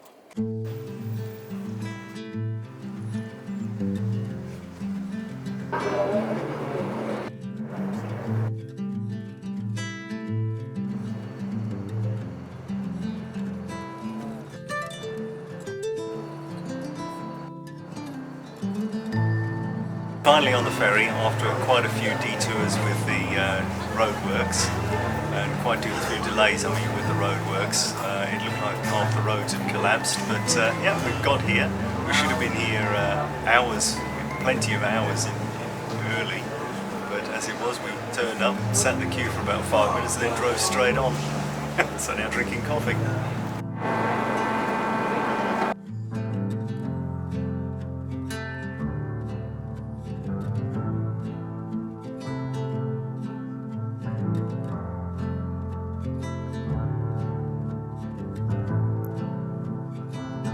So the first ferry from Caleta-Gonzalo was about 30 to 40 minutes long, and now we are driving on another dirt road onto the second ferry. That's going to be a bit longer. I think it's about 3 hours long.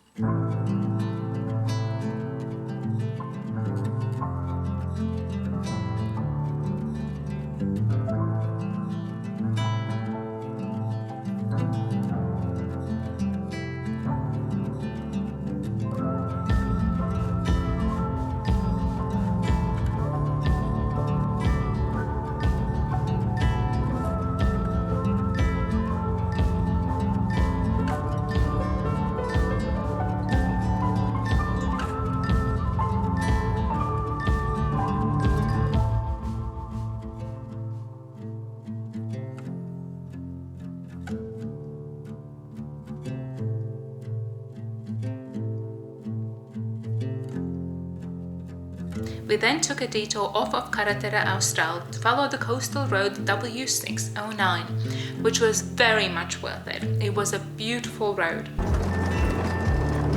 There's more over there. More dolphins? Yep.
I wish we had had longer in this property. The view here is spectacular. The place itself is quite simple but comfortable, but the view is definitely the star here.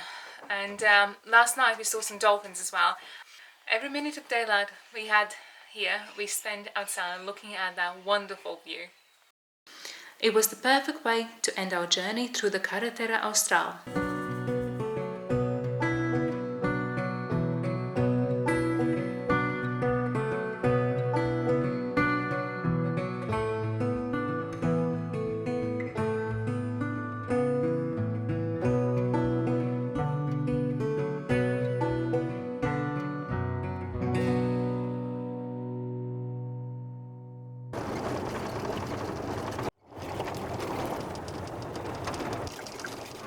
Completely stuck behind this lorry going at 20 kilometers an hour.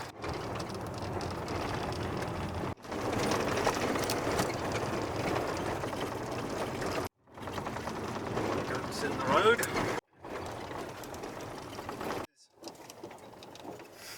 Beautiful road, but extremely hard going on the car because the truck is closed. There was also space there to stop actually.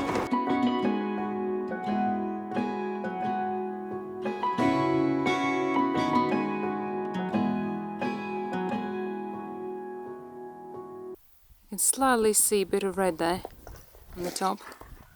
It is using really, really strong ISO. You can definitely see something about there, yeah. It's getting stronger.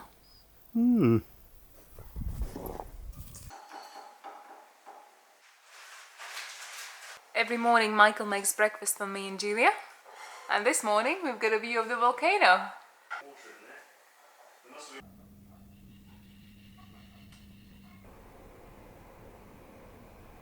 After 3 nights of staying at this property, we are now packed up and ready to leave. We're now going to be heading 6.5 hours further up north and towards Santiago. This is our Airbnb by Pucon. It's a very nice single room with everything in it. In other words, kitchen, bathroom, a big double bedroom and a single pop-up couch Sofa in bed. one big high-roofed room. The front wall is sheer windows with blinds that are coming down that are looking straight at an awesome view of the volcano. I do love this place a lot, especially because of this open plan concept.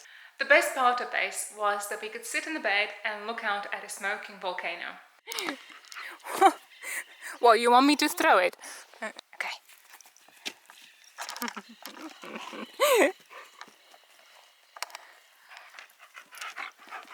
It's very excitable. Oh wow! Whiskers.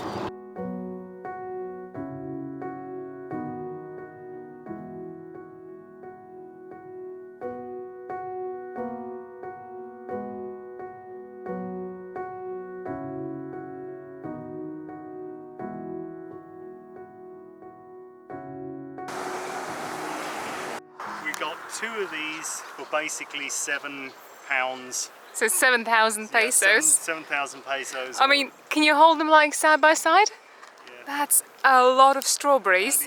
That is a year's supply of strawberries, which we're now going to eat in a day. Oh yeah, that's our breakfast, lunch and dinner for tomorrow. Oh yeah, that'd be great. Breakfast. Yeah. Yeah. You want me to open your cracker pack? This week we are at our penultimate Airbnb in Chile.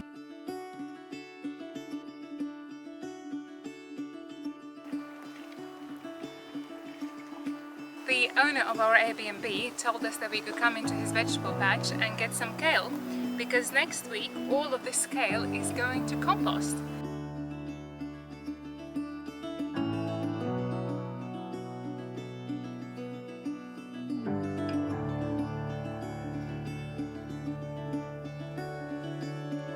We have come to a beautiful beach here.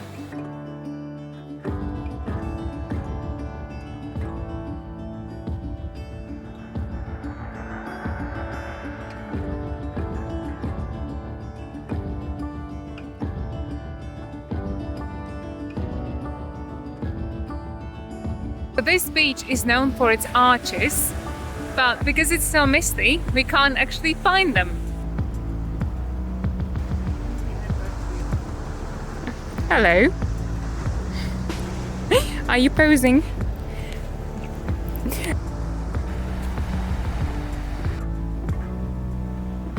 Michael has found the arch, so let's go have a look at it.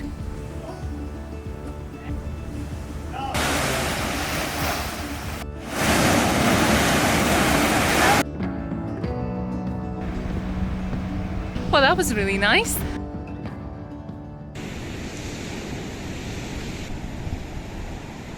I ran out of memory card on my camera, so I'm now using my phone instead. Oh well, the mist is now cleared and it's quite beautiful and sunny.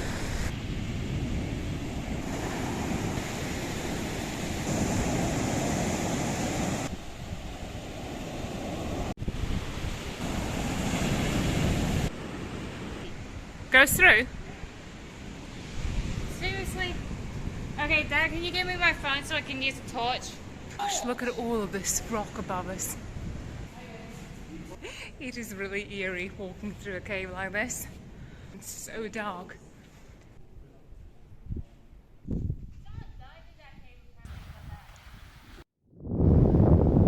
It is now the next day and we have come to another beach that has rocks with holes in them. That's obviously a thing that happens on this coast.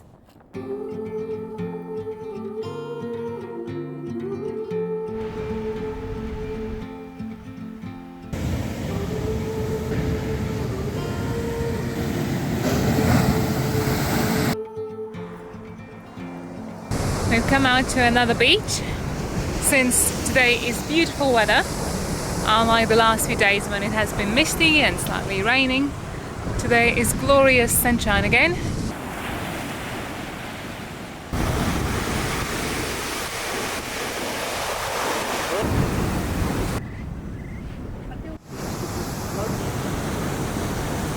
You definitely can go swimming in this beach. These waves are powerful. We are now leaving this place and heading off to our last Airbnb in Chile. And we now have a 7-hour drive to our next Airbnb. Hiya, hiya.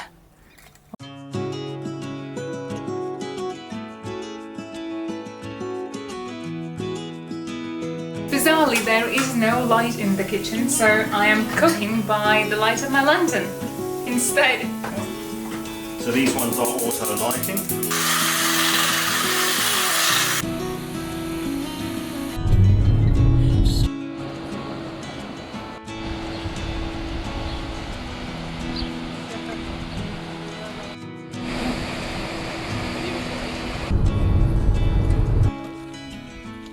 Today is Tuesday and we are leaving Chile on Sunday, so that'll be 4.5 months over.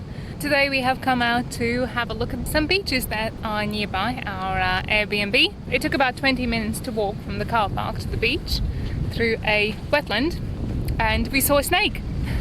Our first snake in Chile, and probably, hopefully, only snake in Chile. There's a snake, yeah, we did nearly stand on it. It's a tiny one though. Yep. Jesus. Oh, it's terrible. I don't know how we've coped. Can't wait to get back to those cold beaches on the Isle of Man. As you can see.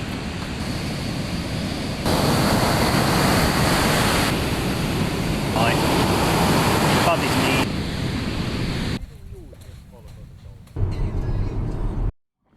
Hello? Just don't fall through it. We're gonna miss Chile and its sunshine and the warmth.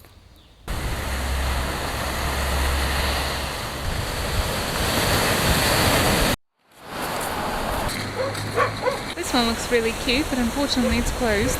It is our second to last day in Chile and it's just after 12, so we were trying to find somewhere that's nice for lunch, but we're struggling to find anywhere that's open. We've now been walking for about 20 minutes and we still haven't found anywhere to eat. All we found are a couple of bars and a gelato shop. And those are the only things that are open at the moment. We're really hungry, Julie especially. Isn't it? So we didn't manage to find anywhere to have lunch. Instead we went into a shop and bought some crisps, beer and Coke. Airbnb for 9 days already and I can't believe how the time has flown by, and today is the time to leave now. We've only got 5 hours left in Chile, which is really sad after 4.5 months, but this is our last Airbnb in Chile and it's been a really good one. It's been very comfortable. We have thoroughly enjoyed ourselves here and the time has just flown past. The best thing about this place was the outside area. We spent pretty much all of our time here. It's now time to go.